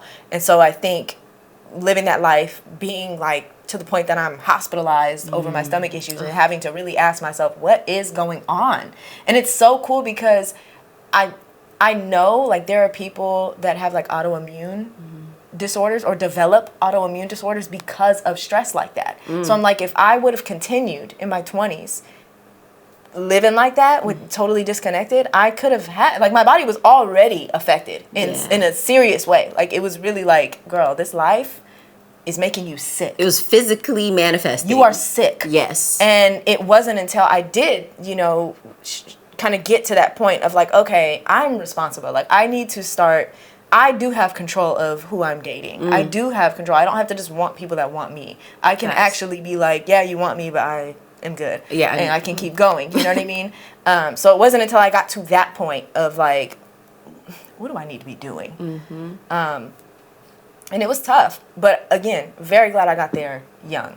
Same. Very glad that it happened then and not now. Absolutely, 1000%. It felt like the world was ending when it did happen, but I'm so glad. And then again, some of the things where you're just like, a lot of my trauma, I do feel like I grew up fast, like I matured faster, I adultified myself at a young age, and even for that, I'm glad. Like, it was tumultuous. It was tough. Okay, adolescence was not easy for me for that reason. But also, there's just things that I feel like, again, that I learned about myself way early. That, like, I remember when we worked at that AT&T, I would be talking to grown-ass adults with kids and husbands and wives, and it's just like, how are you so... You don't even know yourself. Like you're hella young-minded lost. as fuck. Right, yeah, you're hella lost. Like you're hella lost. You're like wading in the water somewhere. Yeah, and not in a and not in a good way. Like you in here like I don't know. It just I just always felt like that. Like damn, there's so many immature adults, and I feel like I'm very glad that I. Hey, I feel like that was like a midlife crisis. Dead ass. No, for real. I was quarter-life crisis. Going through it. Woo! But, same. Kind of thankful for that. I guess just the time that it happened. But I mean, even for the stuff, because it makes you who you are. It does. It builds your character. I feel like I'm definitely thankful for the trauma of, like, anxiety. Like, I think my grandma, my mom, my great-grandma, they weren't able to, anxiety shows in different ways, but they weren't able to sit with it and get, because they were so in survival mode, they didn't have the luxury or the privilege to sit and figure it out. That's part of, like, you realize that, and it's like, oh, I can give you grace. Yes, exactly. And I feel like I am thankful for going through that, like struggling with panic attacks and shit, because I feel like it has made it to where I can, one, like, really appreciate life, like so many thoughts of I feel like I'm dying and truly believing like I think this is my last moment on my earth. heart is about to explode. Yeah, the moments where that does not feel like that, I am so thankful for it. You know, I'm so thankful. I have so much more appreciation for just life, you know, period. It's just like all the other things that come up just feel like, okay, well, I'm not dying. At least so my heart rate is calm. My heart rate is calm, Lord. Thank you.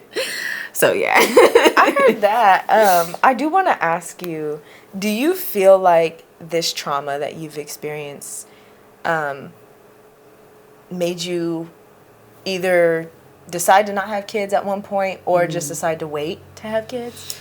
1,000%. Yeah. Yes. Oh, Same. absolutely. Because I was like, I can't keep doing this. Like, this is not sustainable. Like you mentioned, sustainable. It's not sustainable. Yeah. Like, I don't even feel comfortable. How can I bring another person into this bitch? And be dragging them behind me through all this mud. Literally. Got you in my drama. You're in the middle.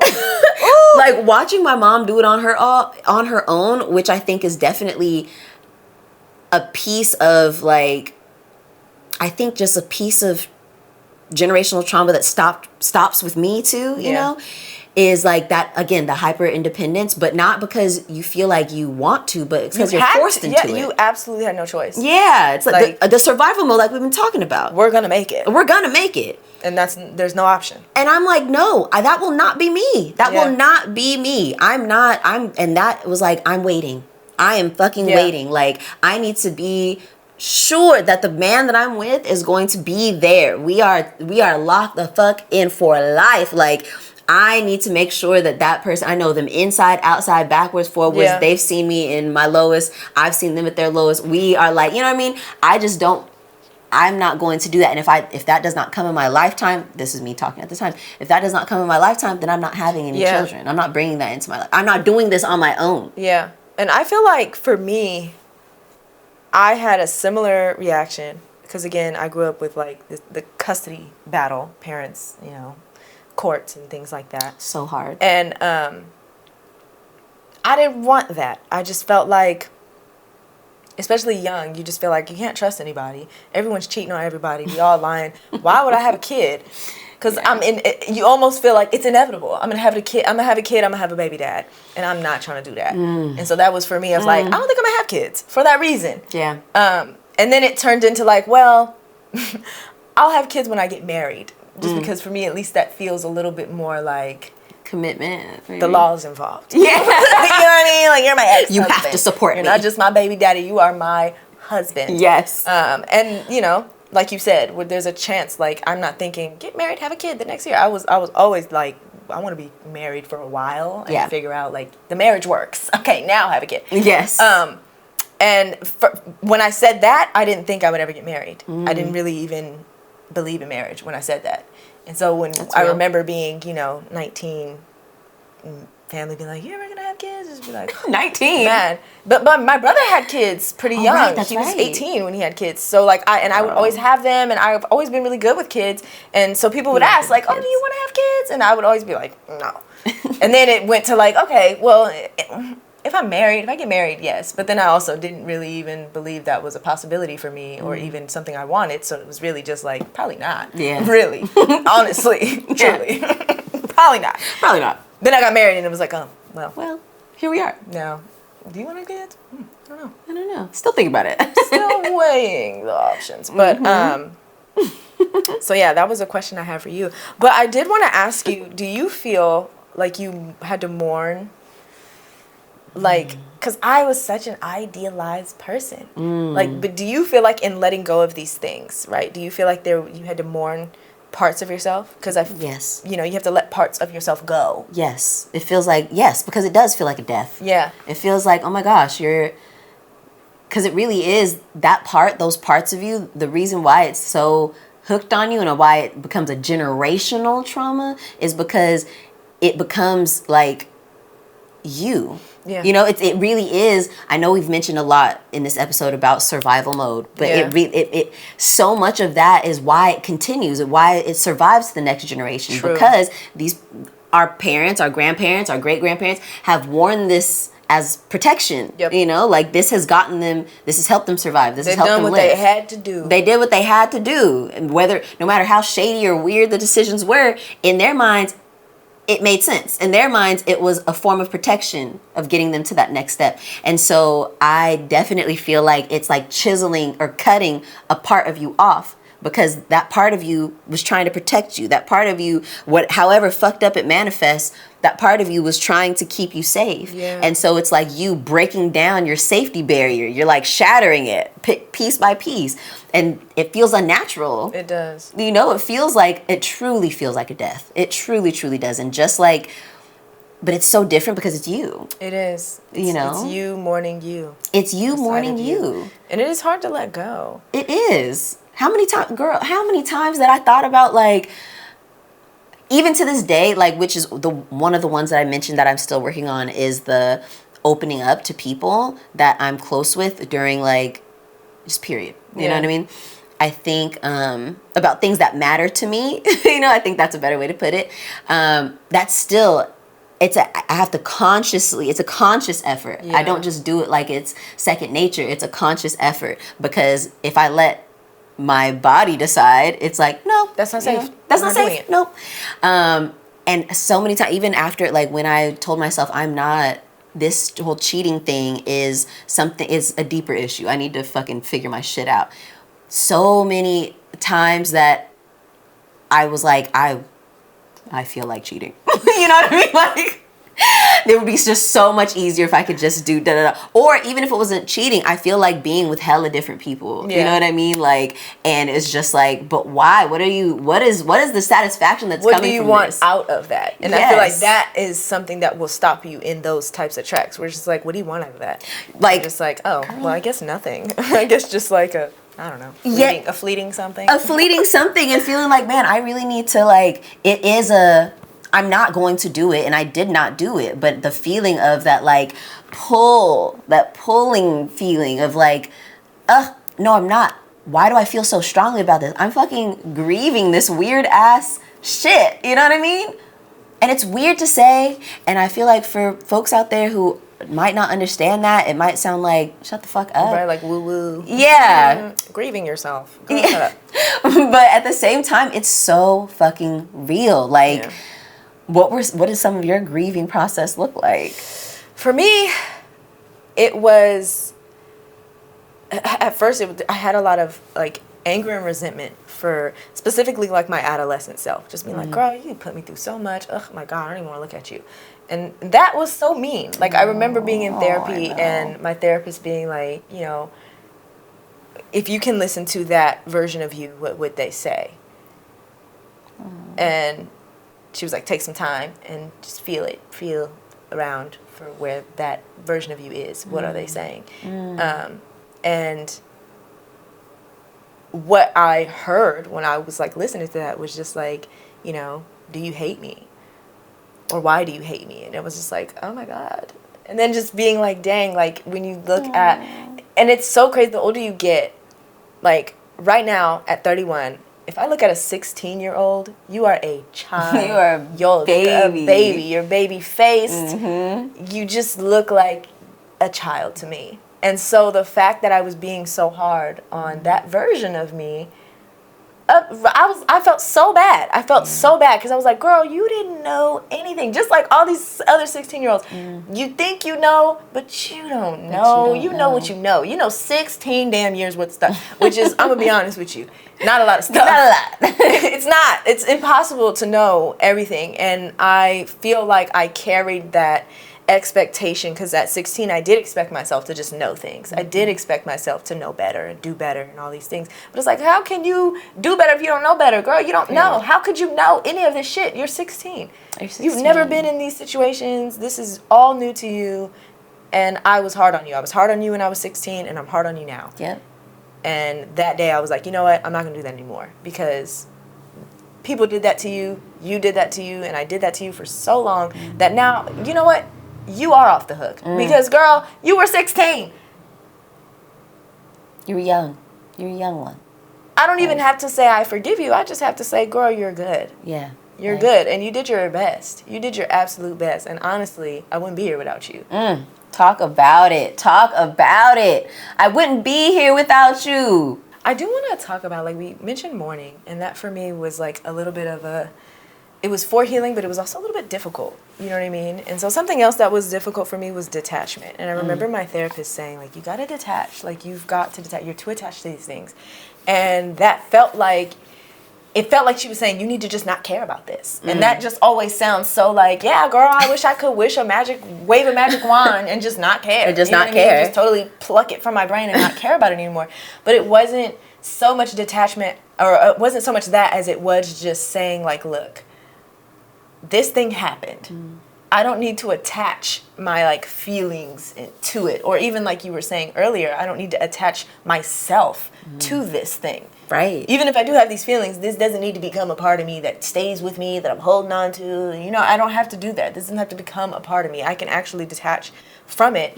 And something that made that hard was having to accept apologies that I knew were never going to come. Ooh. Like, you know, we all have those people where it's just like, you're not going to sit here and tell this person, yeah, when you did this, it was just really so hurtful. And they're going to be like, oh my God, I really didn't mean to do that. I'm so sorry you felt that way. That is never going to come. And I remember holding grudges because I'm like, you know, well, this person never said what I needed them to say. So I'm still holding it. And it's like, girl, no one is saying go sit on their lap and call them daddy, but you are definitely going to have to let this go. Yeah. Like, for yourself. For you. You don't even have to tell them that you let it go. You could just let it go. Yes. Forgive and move on. Or if you feel like you can't forgive, at the very least, move on. Release it. Live your life. Release it and move forward. Another thing that made that hard is, like, it's really hard to heal in places that hurt you. And so when you're trying to heal a certain wound around a certain person who is the one who caused that wound and can also, like, poke it and, you know what I mean, kind of remind you of it and all the things. It's, sorry. Was her armpit? I was like, ooh, she poked my armpit, you guys. But, you know, it makes it hard to heal in those situations. It's like, yeah, how are you going to heal this if it's always a perpetual fresh wound? It's hard. You're gonna be at the same stage of healing for the whole time, and so you do sometimes have to take some steps back and say, look, I need some space. Maybe I step away for a while, or maybe just make myself a little bit scarce for a while I figure my stuff out, sort my stuff, and then I can come around you guys when I figure it out. When I got this together, and I can walk in strong. At least for an hour or two. No. Right, no, for real. Because honestly, that's a great point. Because sometimes you can salvage a relationship by doing that. You know? Like, if you're like, okay, yes, this person hurt me in ways that I didn't expect, I never asked for, or whatever. If you take some time away, like you just mentioned, and figure your shit out and come back once you're ready, or once you feel like you have more of a handle on you, then, you know, maybe there is opportunity for growth to be there. Again, like we were kind of talking about earlier, as long as both people feel like they're in it just as deep, you know, then okay. You know, like, that, though, I think it's not even that, because I think I totally agree that it can heal relationships, but a lot of it is like, there are some people that are totally fine with surface level relationships. That's all they're capable of. That's all they're comfortable with. They don't want anything more. And so sometimes it is kind of like a one-sided thing. Like, once I step back and realize it's not that deep, and then I adjust my depth to meet you where you're trying to be, and now I can meet you. And it's not, you don't have to do anything, because we all have elders, you know, or even people our age, that they're not going to go to therapy. They're not doing any work. They're not releasing things and surrendering. They're not doing any of that. They're just who they are, and that's who they are going to be. And there is no changes, or maybe there will be, but not anytime soon. Maybe. You know what I mean? In the foreseeable future, they're just going to be who they are. And so if you do care enough, you know, which a lot of us do, I know I do, about, like, my family, I care enough to be like, look, let me step back, figure out how I can show up in a way that makes sense, and show up like that. And then my expectations are gone, all this idealizing what we could be, what it should be, me making it deeper than it is, taking it on myself to be like, I feel like I want to crack that nut and get closer. Like, once I let go of all of that, and just be like, yeah, it may not be perfect, it may not be the Huxtables, but we are a family, and I do love this person, and I can show up and kiki for a minute and then head on, and be glad I did it because it was my family and I got to see them. And that just is what it is. Accept my people for who they are and meet them where they're at, and just call it a day. Yes. You know? All the rest of the residual love, I can pray for you. And then give it to myself. Because a lot of those people are the ones in your life who've passed down that generational trauma. All right? It's usually them. It's usually them. And you're like, okay, wait, I don't want to completely cut you off and get you out my life. I don't want to have no family. Right. I don't have no friends, no family. If I can help it, sometimes it's got to be done. Sometimes it's got to be done. That's what I'm saying. Sometimes it's a year. Sometimes it's 2 years. Yes. 3. Or sometimes it's like until you're on your deathbed. Like seasons. I got my seasons where we can be close, and I got my seasons where, baby, no. Yes. I need to be over here. And I love y'all from over here. From over here. But it is nice to where you're like, okay, I just need to reroute what type of relationship. How, like you said, the depth of this relationship. That's very true. I gotta match it.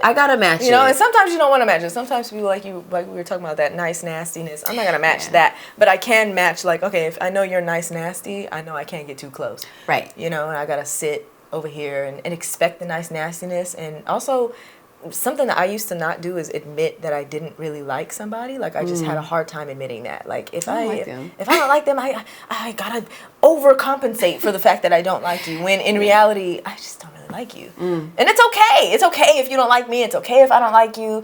Even if we're family, it's totally fine to be like, we just don't get along. And that's fine. It's totally fine. As long as we're not disrespecting each other and causing drama at the family functions, it's totally fine if it's just, hey, girl, hey, oh, nice to meet you. That's okay. And honestly, it's crazy because saying that you don't like someone, especially if they know that you don't like them, that honestly kind of creates a boundary in itself. They're not going to get close to you because they're like, for the most part, most people, you know, whose brains are wired in that way, aren't going to want to like be all up in somebody who doesn't like them's face, you know, isn't going to be trying to make friends with somebody who they know doesn't like them, you know, or if they are around them, they're either going to be super nice because they know you don't like them, or they're going to be avoidant. Cordial. Yes, super cordial. That's what I am. I'm like, I know you don't like me. I'm just going to be like, oh, hi. Nice to see you. Either one is a win-win. Because if you don't like me, all you can do is be nice to me because you know I don't fuck with you. There's that. Cool. Now all I get out of you is niceties. Or you stay away from me. Right? Like, either way. Either way, I win. It's fine. We're both moving on. Exactly. But I do have one question for you. Yeah. If there was one thing you could tell your younger self, specifically about like your generational trauma and the best ways to heal it or move through it, what would you say? Ooh, that is such a good question. I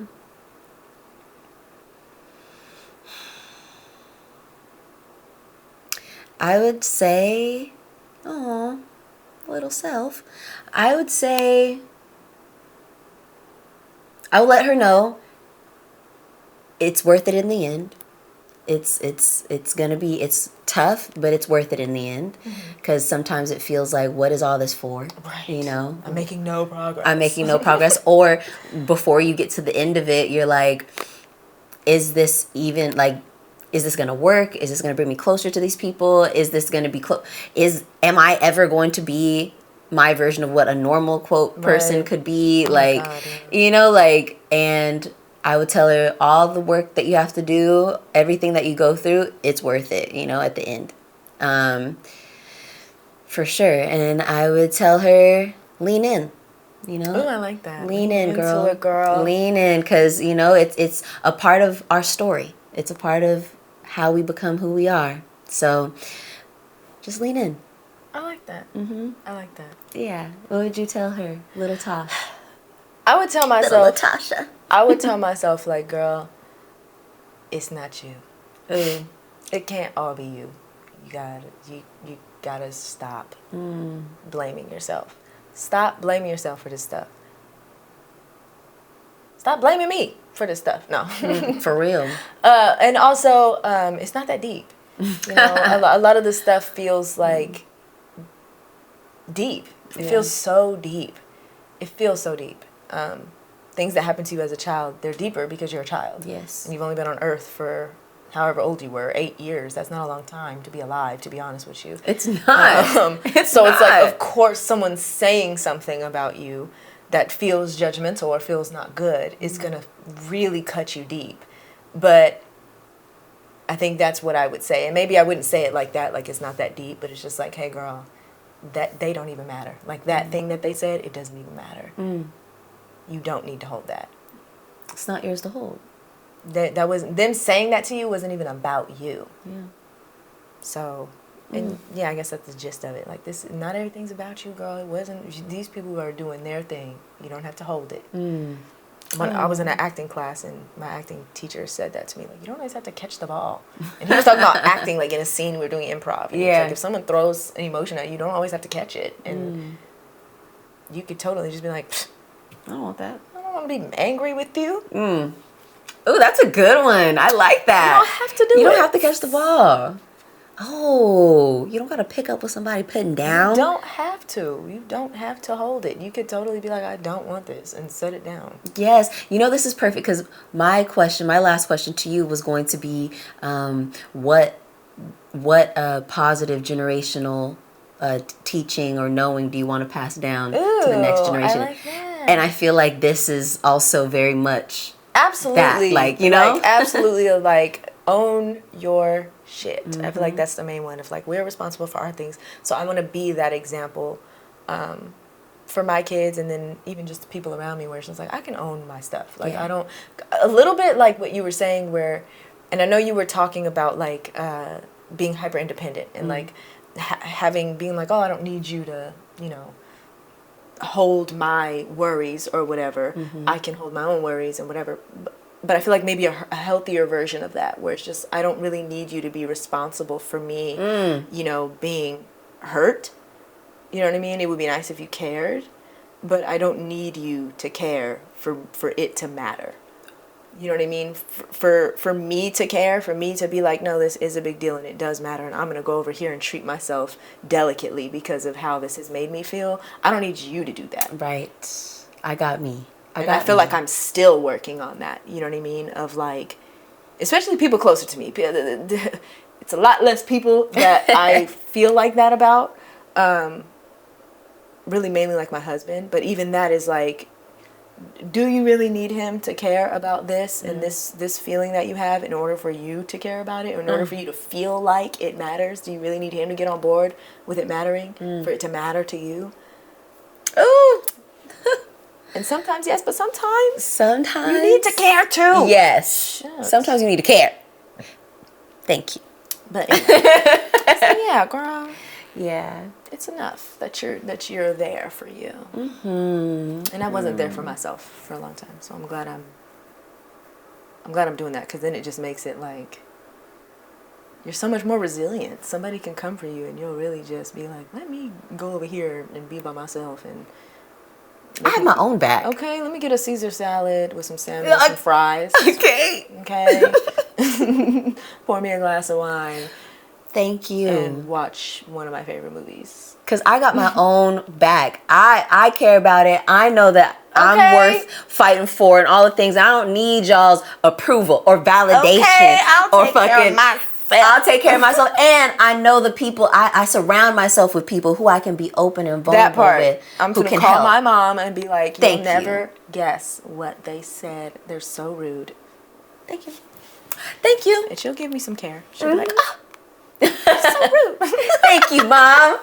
You're the validation that matters. Yeah, exactly. Let me tell you what this bitch said. You're like, what? She ain't even, oh, she knows she wrong. Exactly. Because yes, she is. Yes, she is. Why would you say that? Wench. No. I remember saying wench. Wench. Wench. So our third segment is going to be something a little bit new, calling it Rate and Review. We are going to rate and review shows and movies that we either love or just don't like. They might be new, they might be old. We just want to talk about them. You know what I'm saying? Yeah. We just want to talk about them. Yeah. I have to start. Please. The Lawyer Show, I don't even remember what it's, All In or All Rise, I don't know what it's called, with Kim Kardashian and Glenn Close and Tiana Taylor, Niecy Nash, Naomi Watts. I'm going to be so honest with you. there are so many people online like the 0% on Rotten Tomatoes is so, it's overkill. It's not. This movie is so badly written, or show is so badly written and poorly executed by some people that are actually pretty talented. Glenn Close, she's extremely talented. Naomi Watts, Sarah Paulson. good actor. Sarah Paulson, I forgot she's in it. She's normally pretty good. Yeah. Niecy Nash is even, brings her own thing to things, and I just feel like everybody's so stiff. And it's very, some people are like, it's campy. I don't think it is campy. I think it's bad. I think it's just terrible. I think the show wanted to take itself seriously, but it is just... It makes you wonder, why did that like echelon of actors agree to that show? Like, how much money are y'all getting paid, bruh? Money and relevancy. Money and clout. I feel like I have been saying this for a while, but I really hope, like, the Kardashian thing, I hope it's doing this, because I'm gonna be so honest. What are y'all doing? You cannot act. You're famous for being famous. That's really it. You're not even like an influencer. I guess you kind of are, but before you were an influencer, you were just famous for being famous. For busting it open. And being rich, I guess. But even when they started off, they weren't really like rich like that. Like, they were well off, I guess. Like, they had money, but it was like, now you're like mega wealthy. Rich. Yeah, like super rich. But I feel like that's what this is. It's just like, it was the draw. And now people are talking about it. And I feel like that's the thing. And for me, like, as an actor, those types of things just feel very like, you just made this because it's just a money grab. It's just, oh my God, it's just capitalism personified, Kim Kardashian. Because you're an actor whose face cannot move. Right. Your whole job as an actor is to emote your face. Frown. Get mad. What? Someone says something to you, you're supposed to be able to look surprised. And your husband's cheating on you. You're supposed to be able to, what? Not, what? Girl, this your is eyebrows terrible. ain't moved a lick. It's so bad. Cheeks not moving. Oh my God. And then her whole shtick is that she's a rich lawyer. She's just so rich and successful. Oh my God. Like, so you're playing you, but lawyer version. And they had to make it easy. I get that. Give her an alley-oop. But like... But did they have to do anything with her? I don't know. I just feel like Niecy Nash, she recently won an Emmy for the Dahmer story. And again, she's good. She was good in that.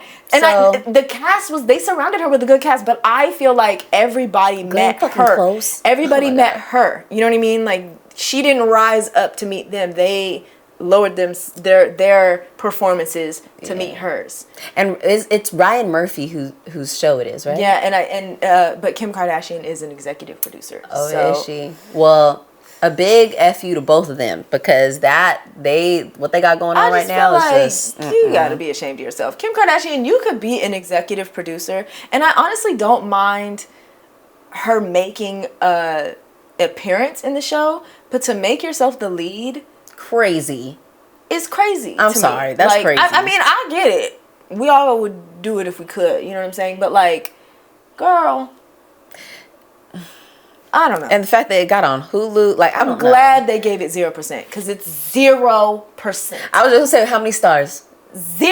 It was so bad. I like didn't even. I tuned out. I think I started cleaning my folding laundry. Like, I was not into it. I was laughing at it for a minute, but then I was just like, I just can't with this. I really can't. I can't. You know, I really can't. Maybe if they got a better writer. I don't know. Maybe. I feel like it reminds me, like, I've only seen it in clips, but it very much reminds me of, like, the editing style and everything really reminds me of the Beauty in Black show, the Tyler Perry one. Watched it. Some people were saying this is like a Tyler Perry. A white Tyler Perry. Yes, absolutely. I agree. I agree. And I get there's an audience for it. So sure.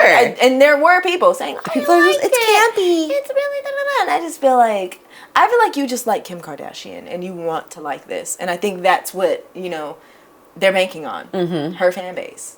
And I didn't know. I think it's the older. I don't know. Are the youths messing with her like that? Because I feel like know. I doubt it. Yeah, I doubt it. Know. I don't think they are. And honestly, they shouldn't, because she's terrible. It's not not as an actor. No, I was really like, wow. And then wrap it up. The whole production runs through her, so it's kind of just ew. Everybody muted their emotions to match her. her Botox emotions. Oh my God. Well, a show that I think is really good that you actually put me on to, Reasonable Doubt. Talk about it. Reasonable Doubt. And Such a good show. You know, I'm going to give it 4 out of 5 stars. I damn near was going to give it 5 out of 5, but I have certain things that I will say. Yeah. And are we keeping this spoiler free? Spoiler alert. Just say that. Okay. Spoiler alert if you haven't ever watched it. Spoiler alert, just in case. I think my notes are spoiler free-ish, but I might riff a little bit. Who knows? One, juicy drama. Juicy drama. If you love dramas. Look. And she's a lawyer, so it's like a lawyer drama. Yes. Main character Love it. name's Jax. She's a bad bitch, too. She's so pretty. She really, really is. She's looking cute, except for that bob moment that she had. Okay, the Bob season 1 hair? Absolutely not. The bob was not. Absolutely not. It wasn't even bobbing. Like, you know how No. some bobs bob. Bob. Her bob wasn't bobbing. That was a Tyler Perry wig. It was like, how did this wig get on the show? It wasn't even. It was stiff. I Even the curly version of the bob was like, no. The bob wasn't it. The braids. The braids are cute. The braids are cute. Season 3? Love Jax with the braids. Season 3, Jack's hair is very cute. Juicy drama, I feel like the pacing is always like sometimes it's funny because it's like, damn, life just don't stop for y'all, huh? But it's like as soon as the first thing is handled, a very next thing happens. And it keeps you like, oh, what the fuck? What, did I miss something? Ooh. You know, so it's kind of like, it's a perfect mix of, yes, you could have it on the background, but I advise you to actually get watch your it. attention. Yeah. If you're vulnerable, you're like, oh, what? Whoa, Yes. they're sleeping together. Hold on, let me rewind it. Exactly. Yeah. It's one of those ones where if it is a background show, you're like, yeah, like folding laundry. Like you're not moving around a bunch. Yeah, you know? You're so not they can be vacuuming with that one on. No, you got to be on alert for just in case. My critique would be the sex scenes are a little too long. Like for my taste, I feel like they're definitely hot and heavy. I feel like the chemistry so far with the sex scenes has been there, and I'm like, okay, I'm feeling that. Except for the one with Jax and the security guard on the couch. Mm-hmm. That was very like, you just throw that in there. That was, yeah. But even she kind of just threw her pussy at him, so it was like, all right, we get it. It was just kind of just like, you're right here. Yeah, exactly. So I feel like sex scenes, to me, they be feeling like, okay, when's the next scene coming up? Y'all done switched the song. Like, what's going on? But I really enjoyed the casting as well. I think it did a really good job. So it's available on Hulu. Reasonable Doubt. Check it out. It's good, y'all. Mm-hmm. It's good. Mm-hmm. One that I will talk about, my sister actually put me onto this show. It's called All Her Fault, and it's on Peacock. Oh, right. It is drama, and it's really like a child gets kidnapped. And shoot, man, for me, I'll try not to spoil too much, but like for me, it was something about one of the characters that I was like, it's something about this person that I just don't trust, and I feel like they know something. And then it's little things like someone's texting them, and it's like, who is that? Oh, it's just, work. And you're just like, and they never show who this person is texting or who they're on the phone with. They're over there whispering on the phone, and you're like, know something. You know something. And then they'll be like, it'll come out that they were actually talking to somebody, and it was a doctor, and it was that, and actually there's an explanation. So they keep you on your toes. But then at the end, it comes out that it was this person, and then it's like it was this person, but it was also so much worse. Like, this person is so much worse than you thought they were. Ooh. Oh my God, such a good show. Okay, such a good show. And Lawrence from Insecure is in it. Oh, okay. Is he doing a good job? He does a good job. I didn't really like his character that much, and he kind of went out sad. But yeah, he did good. Okay. So how many stars would you give it out of 5? Out of 5 stars, I think I'd also give it 4 stars. I think it was pretty good. It brought the drama. I was really like motivated to watch the next show. Period. If I fall asleep on the end, I'm definitely going back and watching that end to make sure I know what's going on. It was good. Okay. It was good. Might have to download Peacock. It was pretty good. It was good. Period. But yeah, what's your next one? Okay, so my next one is Predator Badlands. Oh yeah, just watched that last night. It is a new movie, so again, spoiler alert, just in case. I felt like, again, with the pacing, I felt like the pacing was good. I really enjoy the Alien Predator movies. Yeah.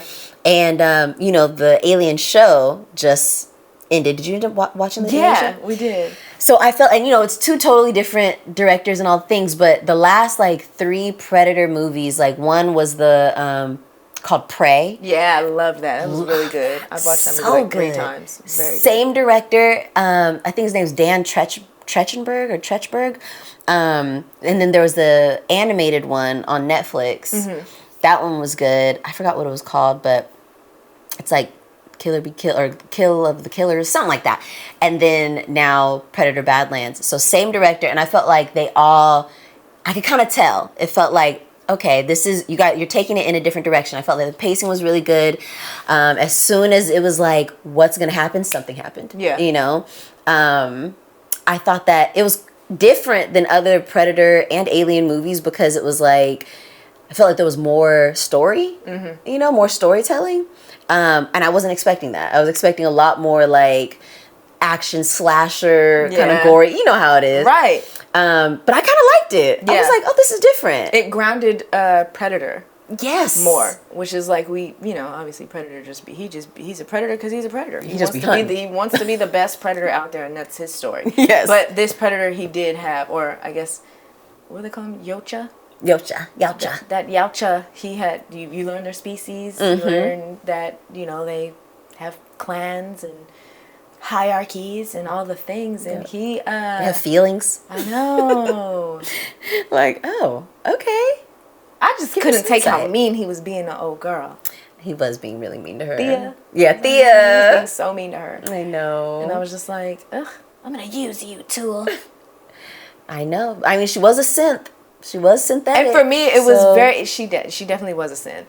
But for me, it was really playing on the, like, male, female perspectives on things. Like, she was, and for me, I was also thinking about, like, bro,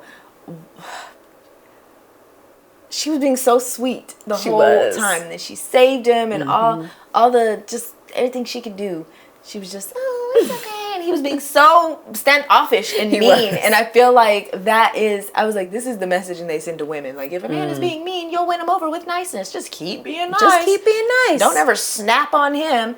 And I mean, she kind of does a little bit. Yeah. But she never really Yeah. I don't know. She never, like, kind of tells him off and gives him what for. Like, keep sweet. Yeah. Kind of approach. Now that you say that, making me kind of irritated. That's actually a really good point. I do not like him. I was not liking him. Because it was very much like emotions make my species weak. That's why I'm seen as like the weak, or I'm seen as the weakest. I don't need anything else to make me appear more weak, which is emotions and caring, which is very much, you're right, like what society tells men a lot.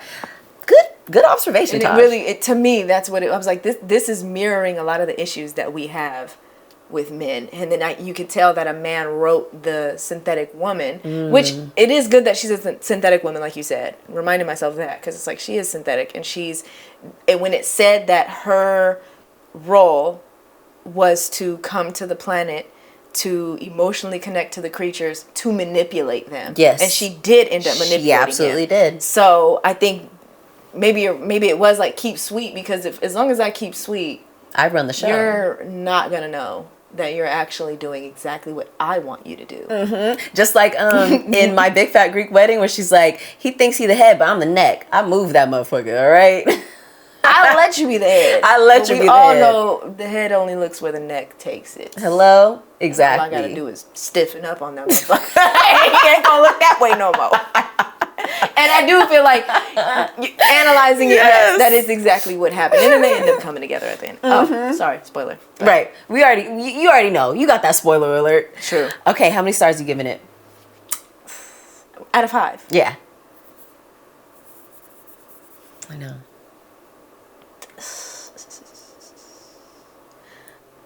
It sounds basic. I'm gonna say 4. I say 4 too. 4. I say 4 as well. 4 out of 5. 4 out of 5. Just because. Solid movie. Because I'm trying to think of like what critiques would I have to ding it down to 3.8. But honestly, I think 4. Because you're right. It was entertaining. There were some twists in there. Acting was good. Acting was good. was kind of fun. Action was good. I think the prosthetics were pretty good. I will say the hair looked a little bit.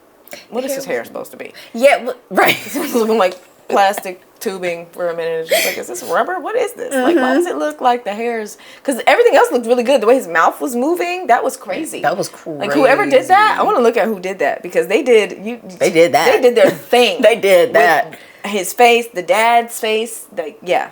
I feel like the hair kind of was like very much a nod, and I like when people do this. I like when they do this in like Star Wars and stuff, like a nod to the original, the super original. Like they kept it like, I know we've used this word a couple times, but campy. Yeah. You know what I mean? Where it's like, okay, this is definitely giving like you're in a suit, but also they have some CGI going on, but we're not solely going on CGI, you know? Because you need to have some, if you want to sell the CGI, you have to have some practical, like, effects. I'm glad they've learned that. Because there are some movies that you're like, holy moly, like, It just looks like a whole digital ass face. Yes. Am I watching a video game movie? Like, what the fuck? So. Don't like it. Just animate it. Right. Just animate it. The fuck? What's your next movie? My last one is Frankenstein. Ooh, yes. We went to the movies to see it. It came out in the movies for a short while and then came out on Netflix. And I really enjoyed it. I will say Frankenstein's skin, I didn't like it. I think Frankenstein looked better when he had his hair grown out. Because there's a point where he doesn't have hair. Oh, Ew. sorry. No, it's okay. No, it's okay. But there's a point where he doesn't have hair, and and they're doing a lot of close-ups, and it's just very much like, looks crazy, or? I thought that just because, like, he's thin. He's very thin. Oh. And, you know, the Frankenstein we grew up with. Thick, or tall. Frankenstein's monster that we grew up with is thick. He's like burly, you know. Big old square head. And he's real lanky, like real thin, in good shape. And he doesn't start to, for me, register as, oh, this is the Frankenstein's monster, until he gets like this big jacket and his hair, and it looks, and he's like, ooh. And they show him like that at the beginning of the movie, if you watched it. When he's on the boat? Yeah. When they show him, he looks, oh my like God. That. When they first show him, he doesn't look like that. He kind of goes through, and you get to see how he ends up there. Oh, damn, he can grow hair? That's crazy. It's crazy because, like, he has different pieces of scalp. So, like, there's most of his scalp that's so gross. So, like, he's brunette, and then there's, like, a strip that's, like, blonde or a different color. Oh, that's so grody. Like, pieced together. It's so grotesque. I didn't like the grotesque part. You know, I'm watching that stuff like, cover my eyes. Is it over? How did Oscar Isaac do? He did amazing. Yeah. He's a really good actor. He is really good actor. I haven't watched something with him in it and been like, oh, his acting isn't good. He always delivers. He's always, I agree. Really, really solid actor. One of my favorite movies of his, he did a movie with Jessica Chastain, and it's called Marriage Story. Oh. I think. And it could really be a play, because it takes place all in their apartment, and I think it's like a night.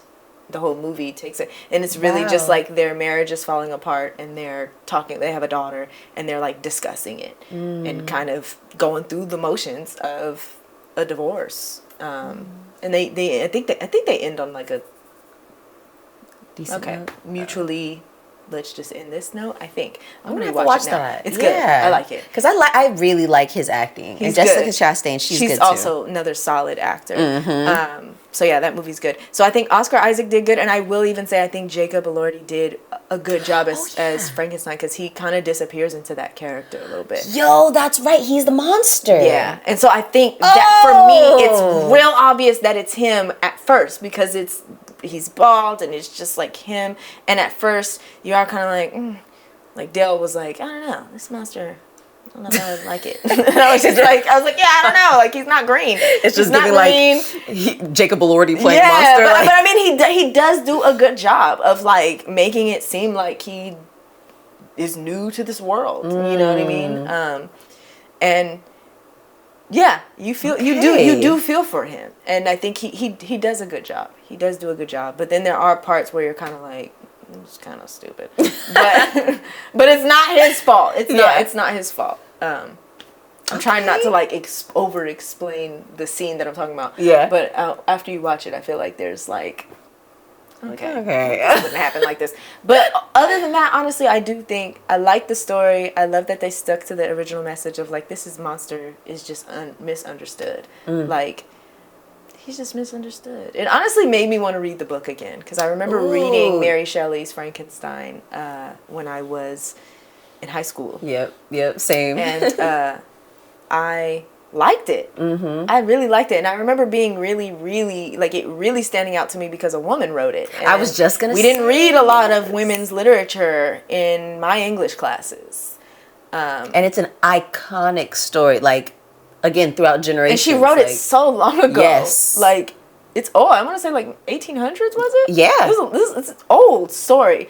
So many movies, so many plays, so many different iterations. Like, to this day, we're still talking about it. And it came from the brain of Miss Mary Shelley. So yes, I did enjoy it. It is long, but I enjoyed it, and I like. I think Guillermo del Toro. I really like him. Yeah, he's also another solid. Yeah.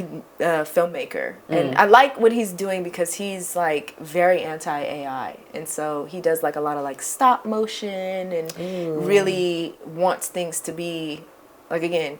Like I don't think there was CGI. I don't think there was. If there was, it was very minimal. But I doubt there was, just because he doesn't deal. He deals with the real, so it's gonna be.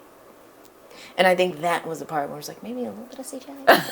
We're going to sprinkle a little CGI in there. But it does still look good. It does still look good. So yeah, okay. I would say out of 5 stars, Frankenstein, I would give it a solid, I'm going to say 3.9. I'm not saying 4. I'm not saying 4 just because I do feel like pacing-wise, there's a point where it like, you feel like you're right here on the movie, and then it goes, it switches over from being about Victor Frankenstein to be from his point of view to being from the monster's point of view, and it kind of takes you from here to like here, and then it takes a while. From the peak all the way back down. And then it takes you a while to kind of get back to, the peak again. Yeah, it almost feels like a different movie. Like this could have been a part 2. I don't know. Okay. But and it does kind of say like, this is a different act of the thing and whatever. But I will say like, I wish they would have maybe weaved the stories in a little bit better. Where maybe you switch back and forth between them to kind of keep the pacing. So we're constantly moving toward the peak. Yes. We're flip flop until we reach the peak on both. Yes. Until we reach the point on the boat where they're both there. Anyway, that would be my only thing because I really just felt like, you feel like, and because it is a longer movie, you get to that peak and then you're like, some shit's about to happen. And then it switches to his point of view and takes you back from his perspective. And you're like, oh my God, so how much of this movie is left? Jeez, is there a whole other hour left of the movie? Yeah. And there is. So that's the only thing I'll say. Okay, yeah. It's one of them things. Be hunkered in. Have snacks. Have dinner. Get some snacks. Have dinner while you're watching, and some snacks and dessert.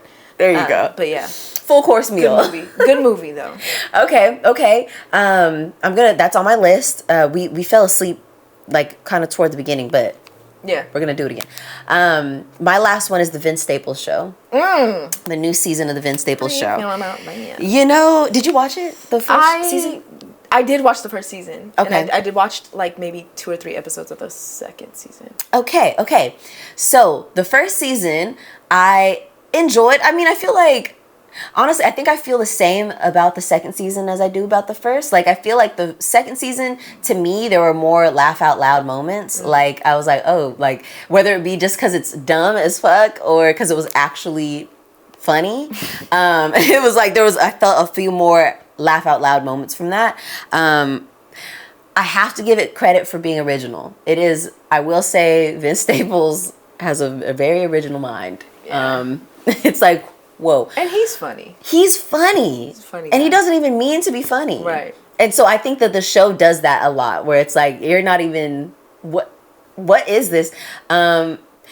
But my critique would be sometimes it goes in a direction or it keeps going. The bit goes for just a little too long. And you're like, okay, let's reel it in maybe. And I also think, what story are we telling? For me, there's like, this is dumb and it's supposed to be dumb. And then there's like, this is supposed to be dumb, but is it supposed to be this dumb? That's a good point too. And it's like, be dumb and be funny. Don't be dumb and Yeah. be dumb. Just for the sake of being dumb. Like, this is dumb. Yeah. And I feel like that's how I was feeling about the first season and this season, where it's just kind of like, okay. Mm-hmm. Like you said, the bit's going on too long, or maybe this isn't really working. Like, maybe, Yeah. you know what I mean? It's not working. It's kind of hit or miss. And I think it's the same thing with, like, camp. If you go... You lean too much into the campiness, and now it's all of a just sudden, tacky. it just is bad. Yeah, now it's just bad. Like, this is supposed to look like, oh, it's bad. It's so bad, it's good. But now it's like, this is just bad. It's just bad. It's not even bad enough to be good. It's Yeah. bad. Yeah, and so I feel like there were moments like that within the new season, within the show, period. I feel like it goes off to a point where it's hard to follow. Like, now I'm like losing interest, and okay, now I'm gonna go off and do something else, or now I'm ready to watch something else, or I picked up my phone. Yeah, You know? exactly. It's one of those things where for me, I'm not like it's like you can binge like 2 episodes at a time, but it's not like for me anyways, a bingeable show. What I think is the show... I think it would be better if it was like a sketch comedy show.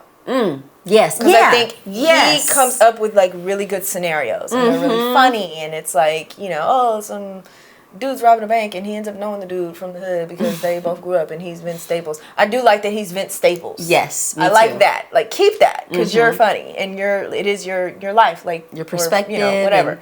I like that, but I think if it leaned into the fact that this isn't like a show that's connected, you're not supposed to get a beginning, middle, and end. You're not supposed to like fall in love with these characters and know what's going on with them. It really is just like, this is a sketch. Yes. It's not too deep. It's Because not I feel that like serious. I think I would laugh more at it if it was a sketch. Because sketches are dumb. We all know what sketch comedy is. It's real, just like, this is just a wacky scenario. And that's what the show is. Yeah. But it's like trying to not be that, if that makes any sense. I don't know. It does. No, I think you hit the nail on the head. Like, if it weren't trying to be so connected episode to episode, it would be funnier. Maybe it would like make more sense that it doesn't make sense. You know what I mean? So that's a perfect way to say it. I give it 3 out of 4. I mean, 3 out of 5 stars. Like, I feel like it's a solid, because of the originality, because I think Vince Staples is funny and I like seeing him win. You know what I mean? Do you think he's cute? No. Me either. I feel like that's something where it's just like, I've seen that where it's like, he's so fine. I'm like, oh, No, not to me. I don't know about that one. But you know, he's funny. He's funny. Great. He definitely has personality. The show has personality. It comes out, his like, you know, funniness comes out in the show. Do you think he's a good actor? I think he's good at being Vince Staples. Yeah. You know what I mean? And I think he leaned into it. He's smart. He leaned into it. He's yes. smart. He leaned into like, I'm Vince Staples. I'm just gonna be me. I'm just gonna be me. And anytime I've ever seen him do like a cameo or something on the show, he's very much Vince Staples. Like, even when he was on Abbott. I was just gonna say, did you see him on Abbott? Yeah. I feel like he really liked Quinta, huh? Yeah. Like, aw. But hey, you know, he did a good job on that, like playing kind of like himself, you know? Yeah. But yeah, 3 out of 5. I think it's like, you know, worth watching if you have some time, if you want to just like check it out and see what it's about. But I'm not like waiting on hands and feet for season 3. I was actually kind of shocked that they did a season 2. But glad. Like, not like shocked, like, wow. Like how if they do a season 2 of this Kim K show, which they probably will, I'm going to be like, wow, that's crazy. Like, y'all will waste money, Yeah. bro. Like, speaking of wasting money, honorable mention to this J-Lo thing. Didn't watch it, but J-Lo had a movie. It was called like Spider Queen or Kiss of the Spider Woman or something like that. And it was a musical, and it came out in theaters recently, and they just did not market it. And I didn't hear anything about this movie except to hear that it did really bad. I think the budget was like between 30 and 50 million, and it only made 800,000.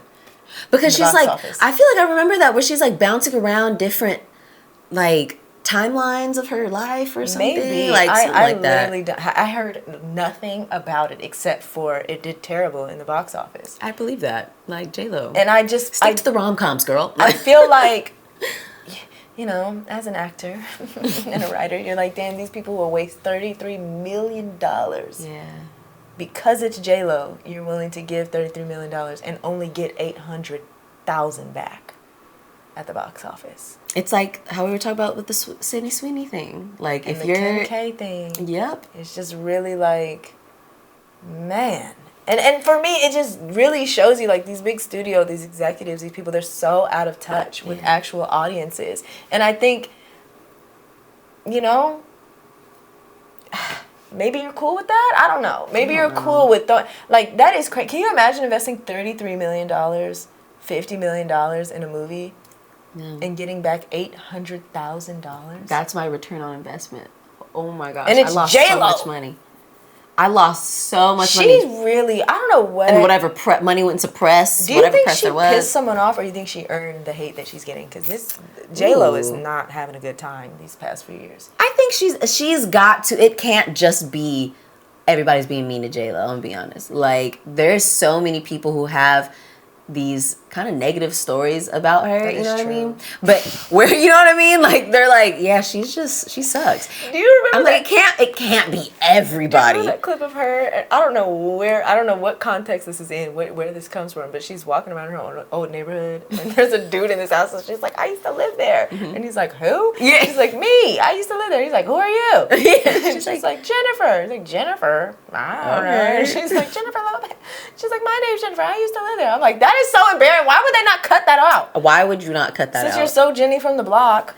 And where is she from? Like, is she from the Bronx? I think so. So, I mean, maybe it's just like the Bronx girl in her that turns people off. I don't know. If you're so Bronx, you know who else is from the Bronx? Cardi B. Why don't you have a song with Cardi B? Right. How come Cardi B don't mess with you? She's not a big collaborative girly, though. Like, after Ja Rule, she's not really a collab girl. And I feel like you would want to be, or maybe not. You know, hey, who knows? I don't know this lady, but I do know, girl, the image is in trouble. It needs fixing. You need to do something, because you are absolutely unlikable. Yeah. Totally unlikable. Ugh. Why didn't they market your movie?